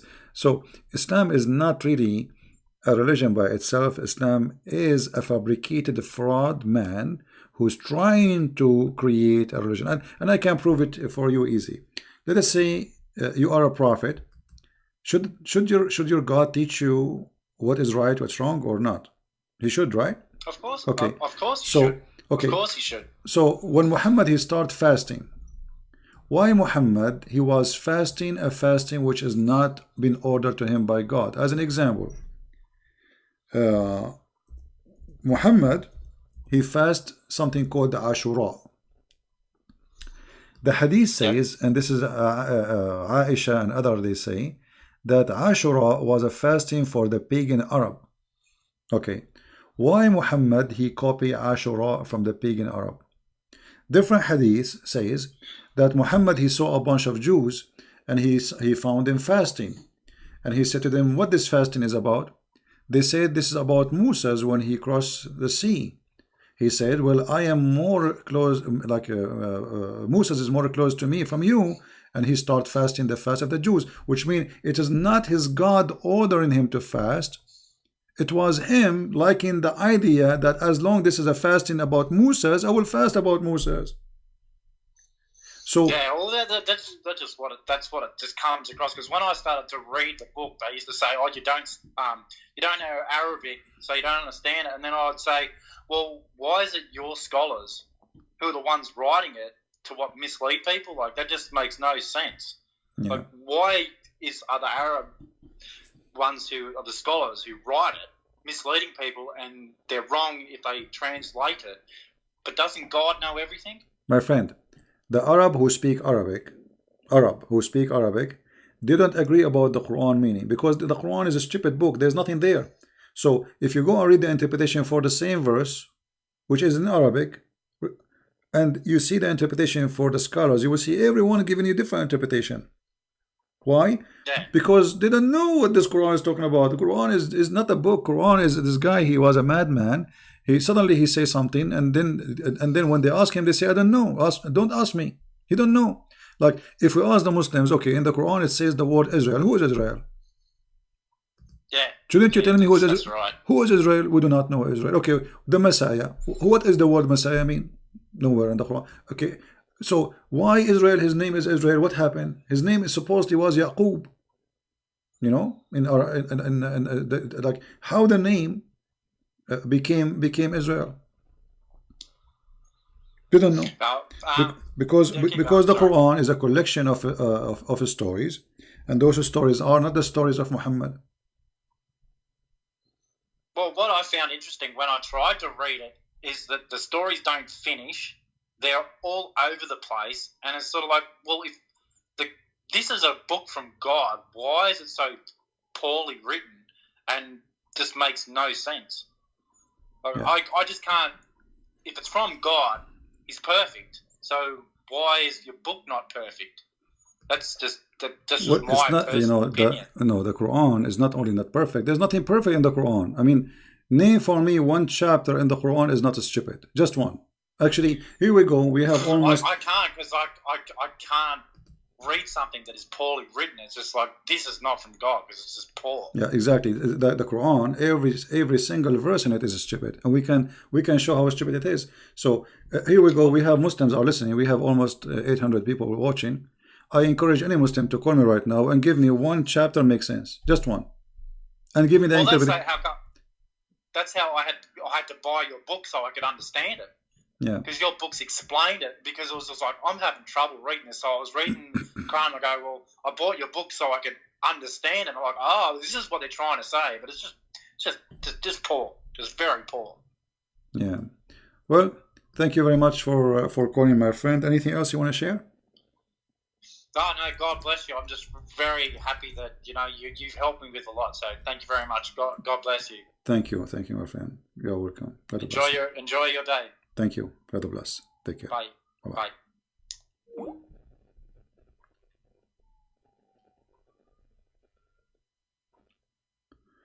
Bye. The Muslims are very confused about everything. Like we mentioned Israel. Who was Israel? Everyone of them, he give you different ideas. You believe it or not? Didn't know. They have no idea.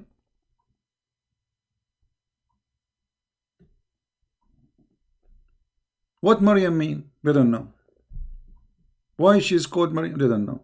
What Abraham mean? They don't know. What Moses mean? They don't know. Why Jibril? His name is Jibril. What Jibril mean? They don't know. Why? Because Islam is a theft. How you can understand a religion if you can't understand even the names and why they are mentioned? Ishmael, what Ishmael mean? They don't know. Because all those names are stolen stories. When you read the Bible, you will find out easy that this is not even a name. Abraham is not a name. Abraham is a description of what this man did. The one who crossed the river. The one who crossed from the other side. Abraham. Every name is a story. There's no names. This is why Muhammad, when he speak about the Pharaoh, he think Pharaoh is the name of the guy. To the point he says, Al Fir'aun. The word Al in Arabic mean like the last name. The last name of this man is etc. So your name is Johnson, Alu Johnson. You know, your last name is Johnson, Alu Johnson. So you will see the Quran is speaking about Alu Ibrahim. Look here. فَقَدْ أَتَيْنَا آلَ إِبْرَاهِيمَ. Okay, what Ala mean? Translation, chapter 4, verse number 54. Okay. The people of Abraham. Who is the people of Abraham? How you say Alu Ibrahim? This is false translation. Alu Ibrahim is the family of Ibrahim, not just the people. Okay. Now Alu Fir'aun. Okay, who is Fir'aun? This guy, his name is Fir'aun? Which Fir'aun? There's many Fir'aun. Alu Fir'aun.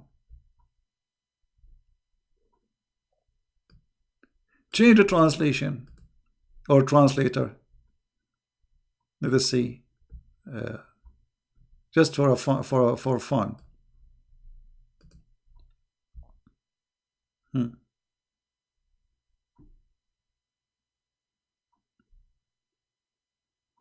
What Alu Fir'aun? All the names mentioned in the Quran, there is no dating, there is no name. Like the Bible speak about who is the king we are talking about. This Pharaoh.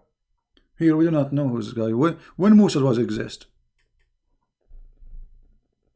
When Israel was exist? Who is David? What David mean? What Sulaiman mean? So, because the nature of the Quran is a collection of stories by others, like, oh, children of Israel. Okay, shouldn't you tell us first who is this guy? His name is Israel. Imagine this book keeps saying children of Israel, once after once after once. Where in the Quran we find the introduction for this person who his name is Israel and the children is called children of Israel? Who is he? There is no introduction. Well, if you go in the Bible, you will see details and the story, how this person, what his name become. So Muhammad is just a liar, a thief. He collects stories. As an example, not necessarily, not limited to this. If you go to this chapter of Al-Kahf, the story of the ant.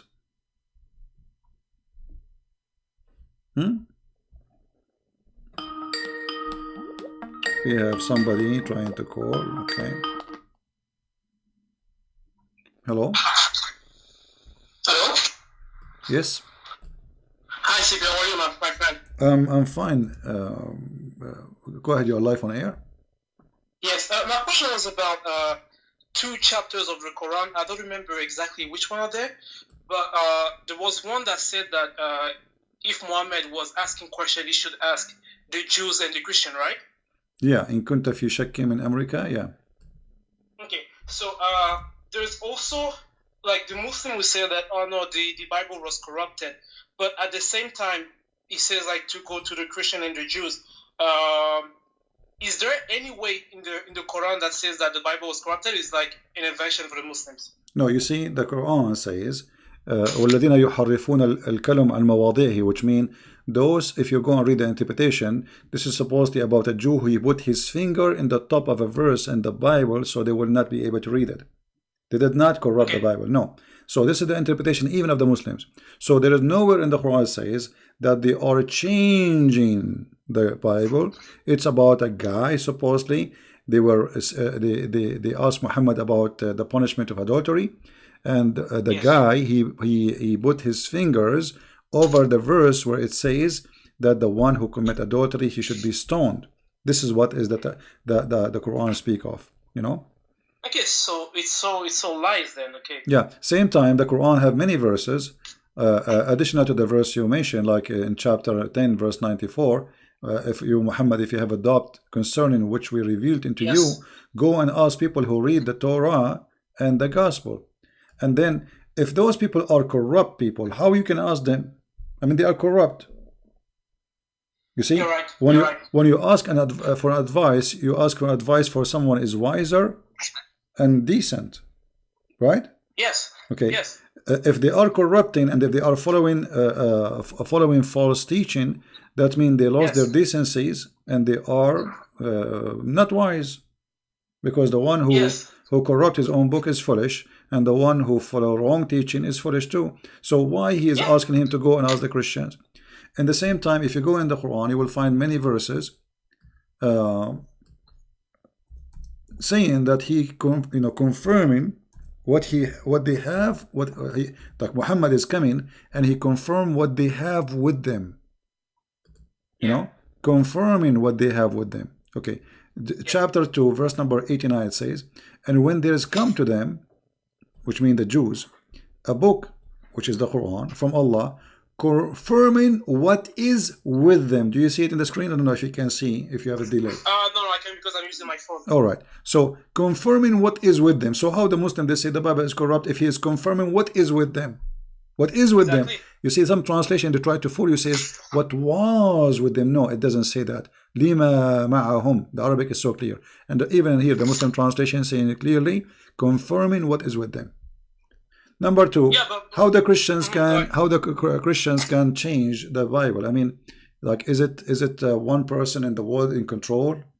I mean, the Bible is printed even in India. You know, there is this Bible went everywhere in the world. So they went to Africa. So if there were like different Bible, right? So in different, not only that, in different languages, not only in many Bible, in different languages. You know. So which one they will corrupt? And at the same time, why the Christian did not accuse the Jews of a change in the Bible? Right. You know, let us say the Jews corrupted the Bible, the Torah. Okay. How come the Christian did not notice that? And why in the world anyway a Jew would do that?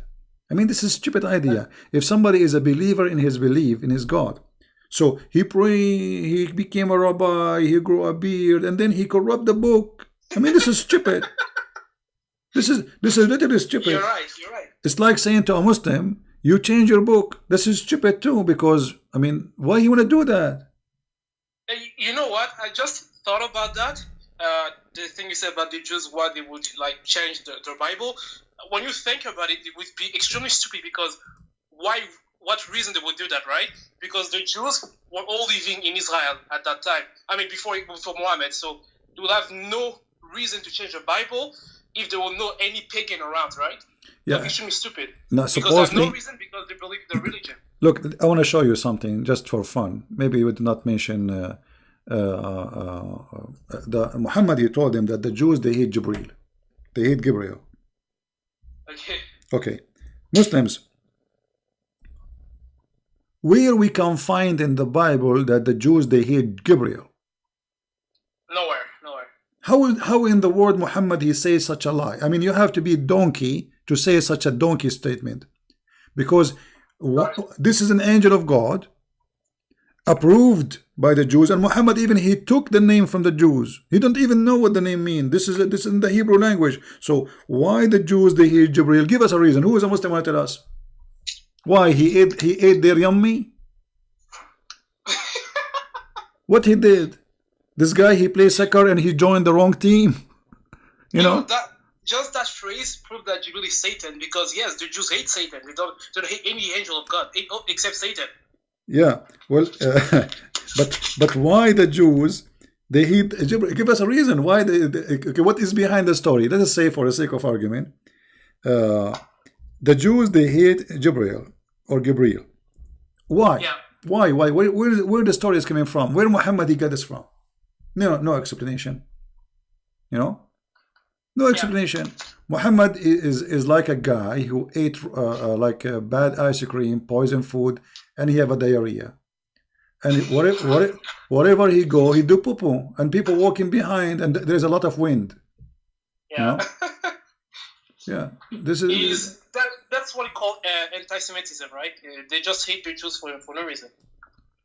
Well, you know, even if you give a reason, you have to give, like, the Jews, they hate Gabriel, but why? Why Gabriel exactly? What he did? So then, and here you should ask yourself, why the Muslim did not ask Muhammad? Why? If we go in the hadith, look, let me show you. Let me find the hadith for that. Here, and this is Sahih al-Bukhari. It says, a guy, he came to him and he asked him 3 questions, and supposedly nobody knows him except a prophet. And the story is hilarious, because the guy who told Muhammad nobody knows the story except a prophet, he himself, he knew the answer, which means he's a prophet. He's a prophet too. You know what I mean? Like, if you imagine, you come to me, you call me, you say, CP, I will ask you 3 questions, and nobody knows the answer for them except a prophet. All right? And then I give you the answers, and you say you are right. You know, this is true. That's mean you know the answer too. Yeah, you're right, because how do you know that? That's mean you are a prophet. I mean, the stupid of donkeys. And look here, it says. So they ask him, what is the first meal? Like, what is the first portent of the hour? What is the look how serious the question? What is the first meal in the judgment day? And then in the paradise, sorry. And what makes the baby look like the father? And here they're giving the answer. And look what Muhammad said. The prophet said, just now, Jibreel has informed me about that. Abdullah, he said, Jibreel. The prophet said, yes. Abdullah said, he is among the angels, is the enemy of the Jews. Muslims, why the Jews, they hate this Jibreel? And then Muhammad, he gave us his intelligence, and he said, what resembled the baby? He said, if the man have discharged first, read with me, and if the man discharged proceed of the women, then the child resembled the father. And this is who told him that? Jibreel. This is why if I get married, I will never have discharged first. I don't want my son to look like me. That's disgusting. You know? You know, every time I read the hadith and sometimes the Quran, I have the feeling like Muhammad was trying to make fun of the Muslims, or I don't know, it's so silly that no one can see that kind of stuff and, you know, have a straight face. It's impossible. You must be like making fun of me if you're saying that to myself, right? Well, because there's so many stupid stuff in the Quran and the hadith, so it's so amazing. Yeah. Well, you know, we laugh and the Muslims have no answers. And the Muslim, they say we refute him. Refute me, here we go. Yeah, Mimi hijab. Yeah, Mimi fufu. All right, my friend. Anything else you want to say? No, have a nice one, my friend. All right, thank you. Thank you very much, and God bless you. You too. Bye-bye. Yeah, actually, it's good to hear from, you know, wonderful Christians, you know, to hear their opinion and what they like to say and to share with us. I have a question about why Christ come for the Jews while they already do all been told by God in the Torah. I'm not sure what you mean. While they already do all been told by God. Well, you see, being a Jew does not mean you are saved. See, the Jews, they first of all, they are the only one who worship the true God. So it's very normal for the Messiah, who the Jews are waiting for him anyway. They are promised. They've been taught about him. So he will come and he will be of the Jews. So he come to the Jews for many reasons. Number one, those are the people who choose him, which means they choose to worship the true God. And he is the one who chose them to come to them, through them. Secondly, the Jews are not saved unless they have the correct... just give me a second, please. I will call you back. Let me answer this person. I will call you back, the one I hang up on you. So the Messiah, he come for the Jews for a very simple reason. First, it's time for him to come. Secondly, he will come through who? Those are the people who believe in him. Those are the people who are waiting for him. And those are the people who he promised they will come to them. So why he will not? So you will see that all the stories, like when Jesus said that Abraham, he saw my day, and he rejoiced for seeing it. Abraham is not a stranger. Abraham is the grandfather of the Jews. So this is a family who decide to believe in God out of all the world, when everybody was worshiping idols, everybody worshiping rocks and stones, this family and this man and his wife and his family after him, they decide to follow the true God. So it's very normal for the Messiah to come. Now, the Jews, they've been taught everything in the Torah, including that the Messiah will come. So if you are talking about why the Messiah, he came, because in the Torah still saying to them that the Messiah will come. And until now, actually, there's many Jews are waiting for the Messiah to come. So he come to them first because he promised them. Secondly, to explain to them many things they have wrong. As an example, the Jews, they've been given orders to observe, like Sabbath. The Messiah, he said to them, Sabbath was made for the man, not the man was made for Sabbath, which means the Jews, they have a wrong understanding of their own scriptures for a long time. It's been said to you, but I say to you. So they have a statement said to them, but they have wrong understanding. The same when they went after the woman to stone her. He said to them, well, if one of you, he have no sin, stone her. Which means you are a bunch of hypocrites going after this poor woman. So the coming of the Messiah is to fulfill, as he said, to complete. It's not completed yet. Same time, to bring salvation for mankind, all mankind, not only the Jews. So he come through the Jews, but he's not only coming to the Jews, he's coming for all mankind. This is why he said they have sheep out of this. This is why he said, I am not of this world, I am from above. So he came through the Jews, for he promised the Jews, and the Jews waiting for him. In the same time, he is coming not only for the Jews, he's coming for all of us to bring salvation. All right? Let us see the person who is trying to call. I will call you back.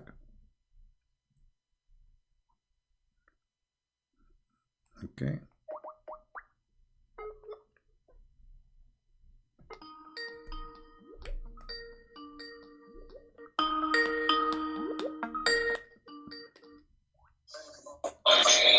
Hello?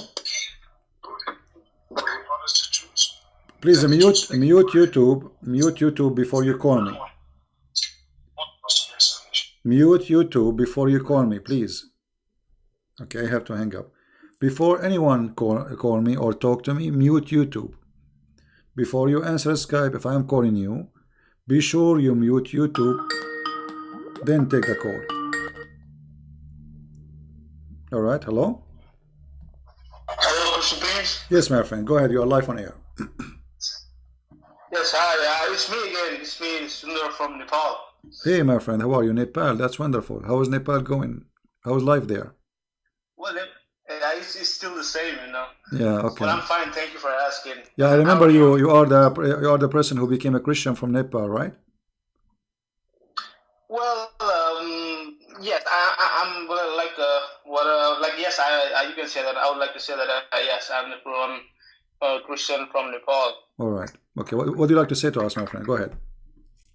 Well, I have one of these things going on in my mind a long time already, because you know this. The Muslims, they always say that how can God can kill his son? That Jesus was not the one who was crucified. Why would God punish his own son by crucifying and killing him in the cross, right? Mm-hmm.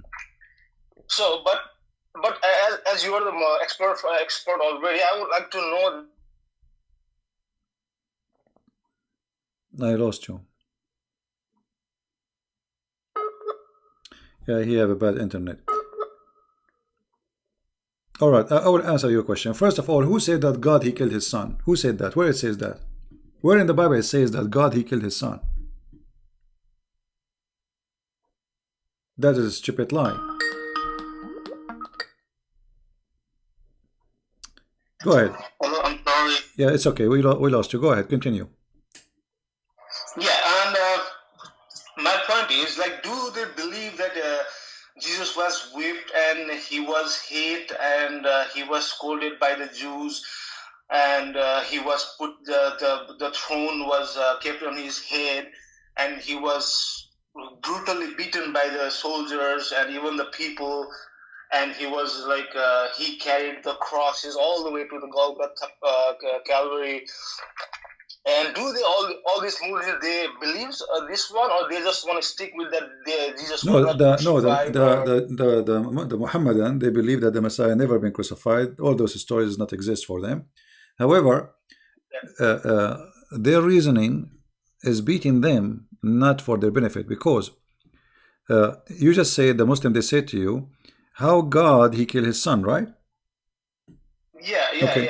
They have always this claim that how can God punish his son? Like, okay, hold on. God if he is so lovable, all right, why would he punish his son for us? Okay, we will go and use their logic. Always use their logic so we can laugh. Always use their logic, because it's stupid logic. If Jesus cannot be God, for if he is God, his father will not let him be killed, correct? That's what they're saying to you. How God can kill his son. Well, in Islam, Jesus was not killed. That's mean God, he saved his son. Right? Same time, this is how stupid the logic is. Why Allah, if he is the God of Isa, why he saved Isa, but he did not save Muhammad? Muhammad, he died because of a poison. Why? He definitely didn't save Muhammad. Right. Why Allah did not save Muhammad, but he saved Jesus? Any Muslim have an answer? Why Allah he hate Muhammad and he loved Jesus? The life of Jesus is more priceless to Allah, more than Muhammad. Okay, it's okay. Don't call me back. It's okay, my friend. You're in I got your question. That's it.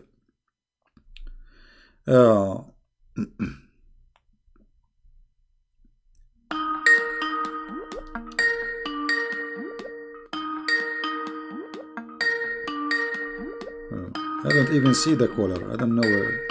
The Skype is funny. Where is the caller? He didn't appear for me in the screen. I see somebody is calling, but I don't. No, don't call me, Sandra, my friend. I got your question. No problem. No need to call back.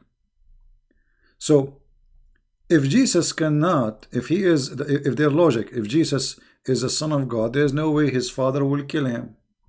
Okay, I will go with your logic. Well, that means Jesus, Son of God in Islam. This is number one. Proving that you are stupid in the way you think. Secondly, where in the Bible it says that God, he killed his son? That's stupid of you. Jesus said, nobody can take myself, but I lay down myself willingly. Only me, I lay down myself. And God knowing about what the Jews will do doesn't mean that God, he killed Jesus. The Father and the Son. No, the Messiah, he knew even what they would do. He knew who was going to give him up. My friend, there is no need to call him again. That's it.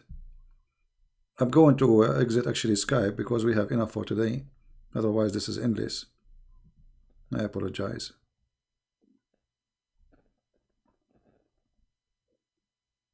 What ayah in the Torah to the Christian?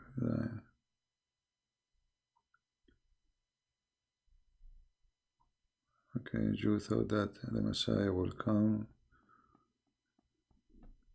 Yeah, will the you see, the Messiah he quote there's many. You can go right now searching Google, Prophet Google, peace upon him, prophecies in the Old Testament about the Messiah. You will find endless.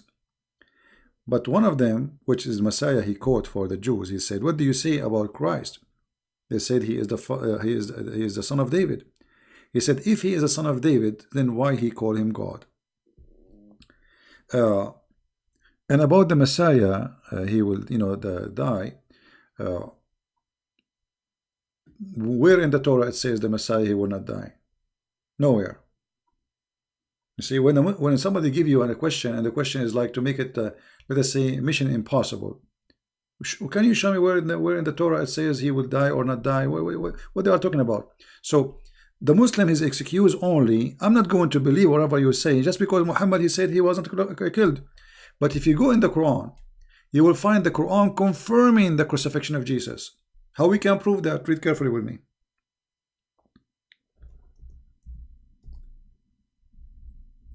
The Quran confirmed the crucifixion. But the Quran confirmed that there is someone look like Jesus. Do you see it? So, which mean the Bible is very accurate in the story, because the witnesses, they saw someone in the cross. He looked exactly like Jesus. He speak like Jesus. He have the voice of Jesus, and nobody can notice he's not Jesus. For he is made by Allah resemble Jesus. Do you see the Quran? So when a Muslim, he says his stupid stories, he is getting his God Allah busted, spanking him in his bum. For the Quran confirm that there was a crucifixion, and the one who was in the cross, he looked exactly like Jesus. Guys, is it me saying that, or this is what you see in the screen? This is the Muslim translation. Now, if we are there, me and you, all of us, and we see someone look exactly like Jesus, and then you ask me second day, did Jesus was crucified? I would say yes.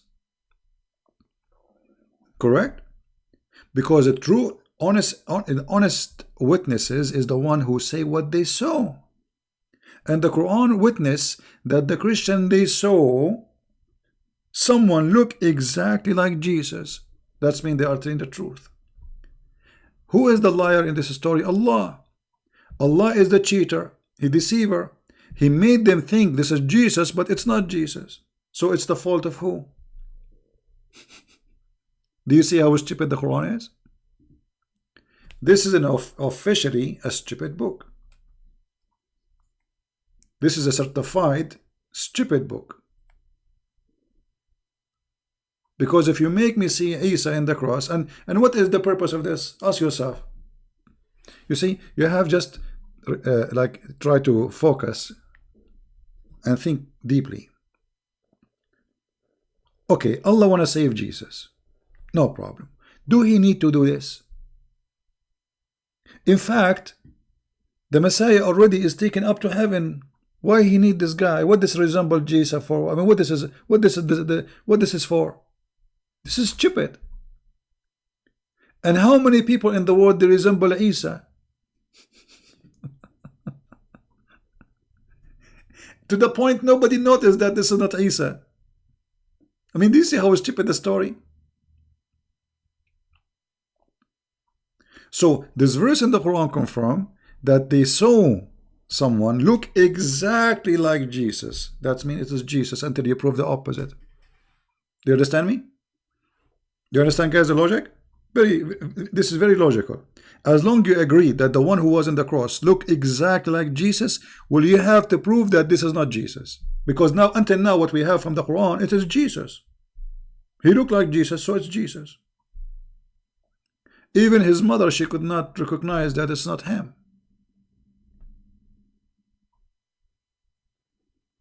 So the Quran itself proved to us that the story in the Bible is true, because the Bible is written by the witnesses who witnessed what happened to Jesus, and the Quran says yes, they saw that. They saw someone look like Jesus. But Allah is a liar.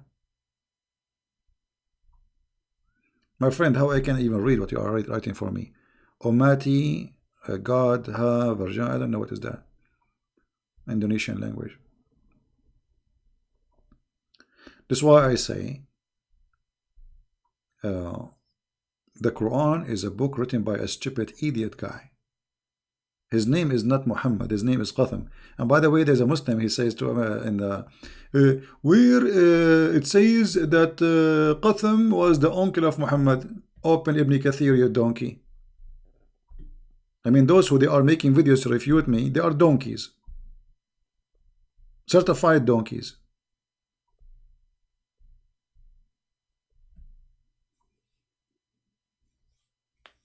Read your books. Actually, I'm insulting donkeys when I say donkey. The donkeys are smart. And they are useful.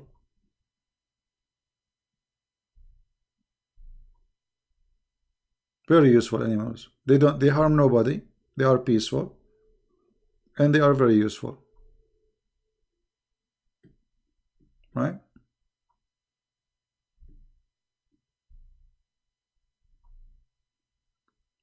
Anyway, we finish with the sky for today, and I want to say to you in a very simple words, Islam is the most stupid cult, and Islam itself prove itself to be stupid. Look, this is Isa, but not Isa. Huh? I'm getting dizzy now. So the one was on the cross is Isa, but it's not Isa. This is someone look like Isa. Aha! He looked like Isa, brother. Yes, brother. And what is the proof of this story of a guy who came 600 years after Isa? I mean, by the way, who's Isa? I mean, even the name, we do not know where the name is coming from. This is Isa, never heard of. This guy Muhammad, obviously, he had an accident. He was driving a Ferrari in a very high speed, and he hit the camel in front of him after they got oil in Saudi Arabia. And then he woke up. So now everything is mixed up. Yeshua became Isa. Jacob became Israel, but why he do not know. Abraham is the son of Azar, which is stupid. Mary is the sister of Aaron. This is what happened to you when you drive and you have an accident.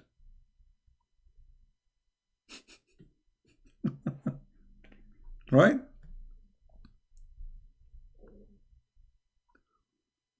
And look here, it says, but Allah raised him to him with his body and soul. Okay, why Allah raised him to him? What is this? Did he finish his mission? Why Allah even sent Jesus? I mean, according to Islam, Jesus, he did nothing. According to Islam, there is not even a single Christian he believe in the true Christianity. That means Jesus' mission was a failure. Abraham was a failure.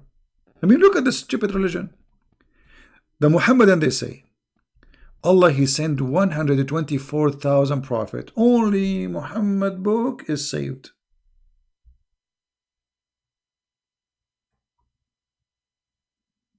Right? أنت لا ترى دولة الإسلام قامت بدماء الصادقين. My friend, the state of Islam is gone. Don't you see? They have 60,000 in jail. They don't know what to do with them. They are feeding them fraud. They are feeding them rats and mice, the Kurdish in Syria and Iraq. What are you talking about? What is state of Islam? It's gone.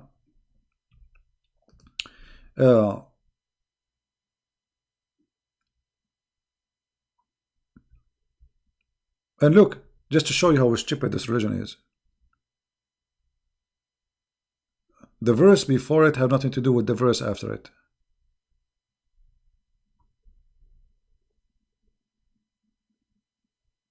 Crazy cult. Muhammad, he came 600 years. The funny, one of the videos, a Muslim, he left Islam in the video, and the guy who was trying to supposedly refute me, he said, look, this guy, he left Islam, but CP did not provide any proof.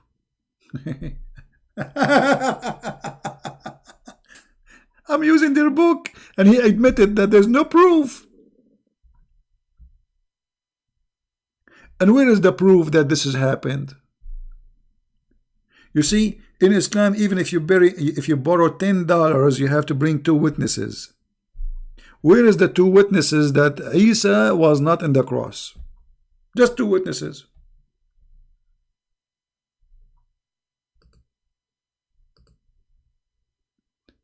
Muhammad was not in the time of this man Isa.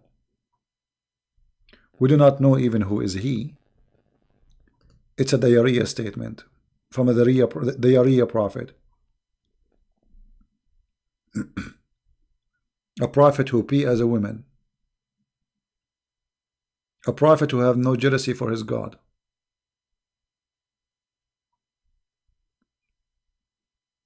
Anyway, today it's a Friday night.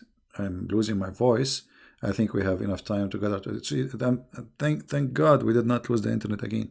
So I hope we have a good time. I will try always every Friday to open my Skype for people to call. So people, they can call me and we can share together, and I will do my best to answer you. All right.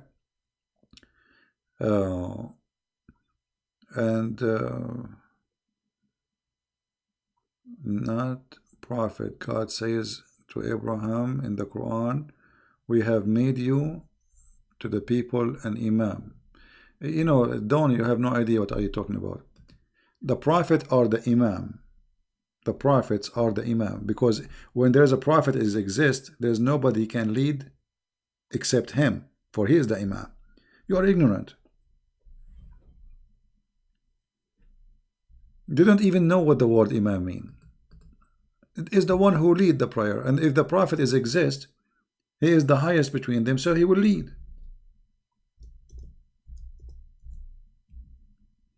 Ignorance. Anyway, I wanna finish with this for today, and I wanna say to the black dog. Well, I mean, look at this black dog. He is looking at the sky. Supposedly Allah is up. Remember, Allah is up. Allah, he come down every third part of the night.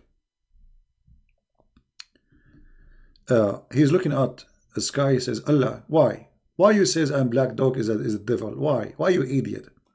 Why you say that the black dog is a devil? Give me a reason. What I did to you? There is no way a person he have little brain will say such a stupid statement.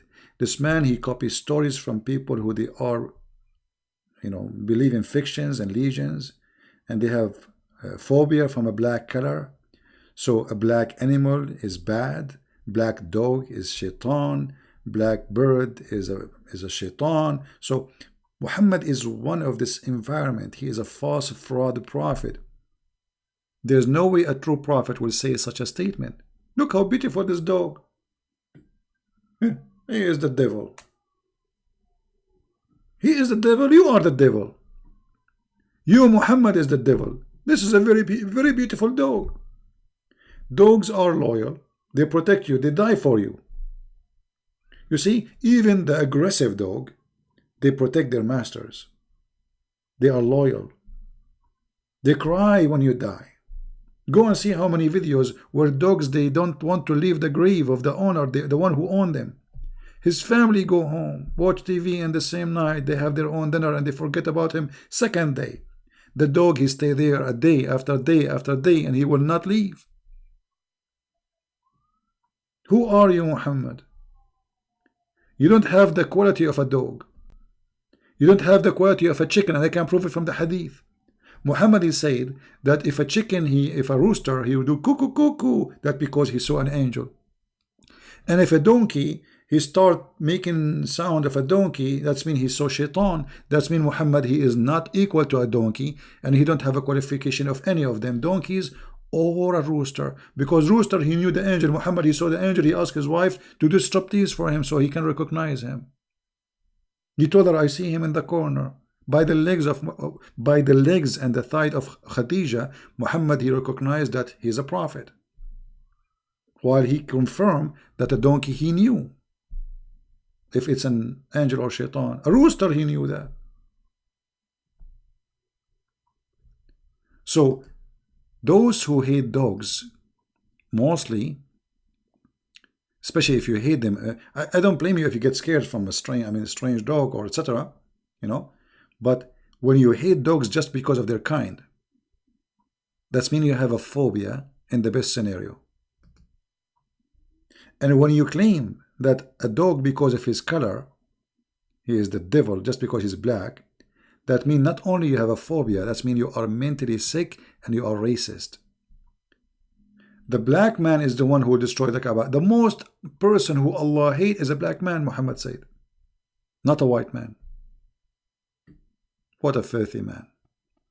Thank you guys for being here. I appreciate all of you, and I hope that Muslims will learn and Christians will learn, and all of us will learn from each other.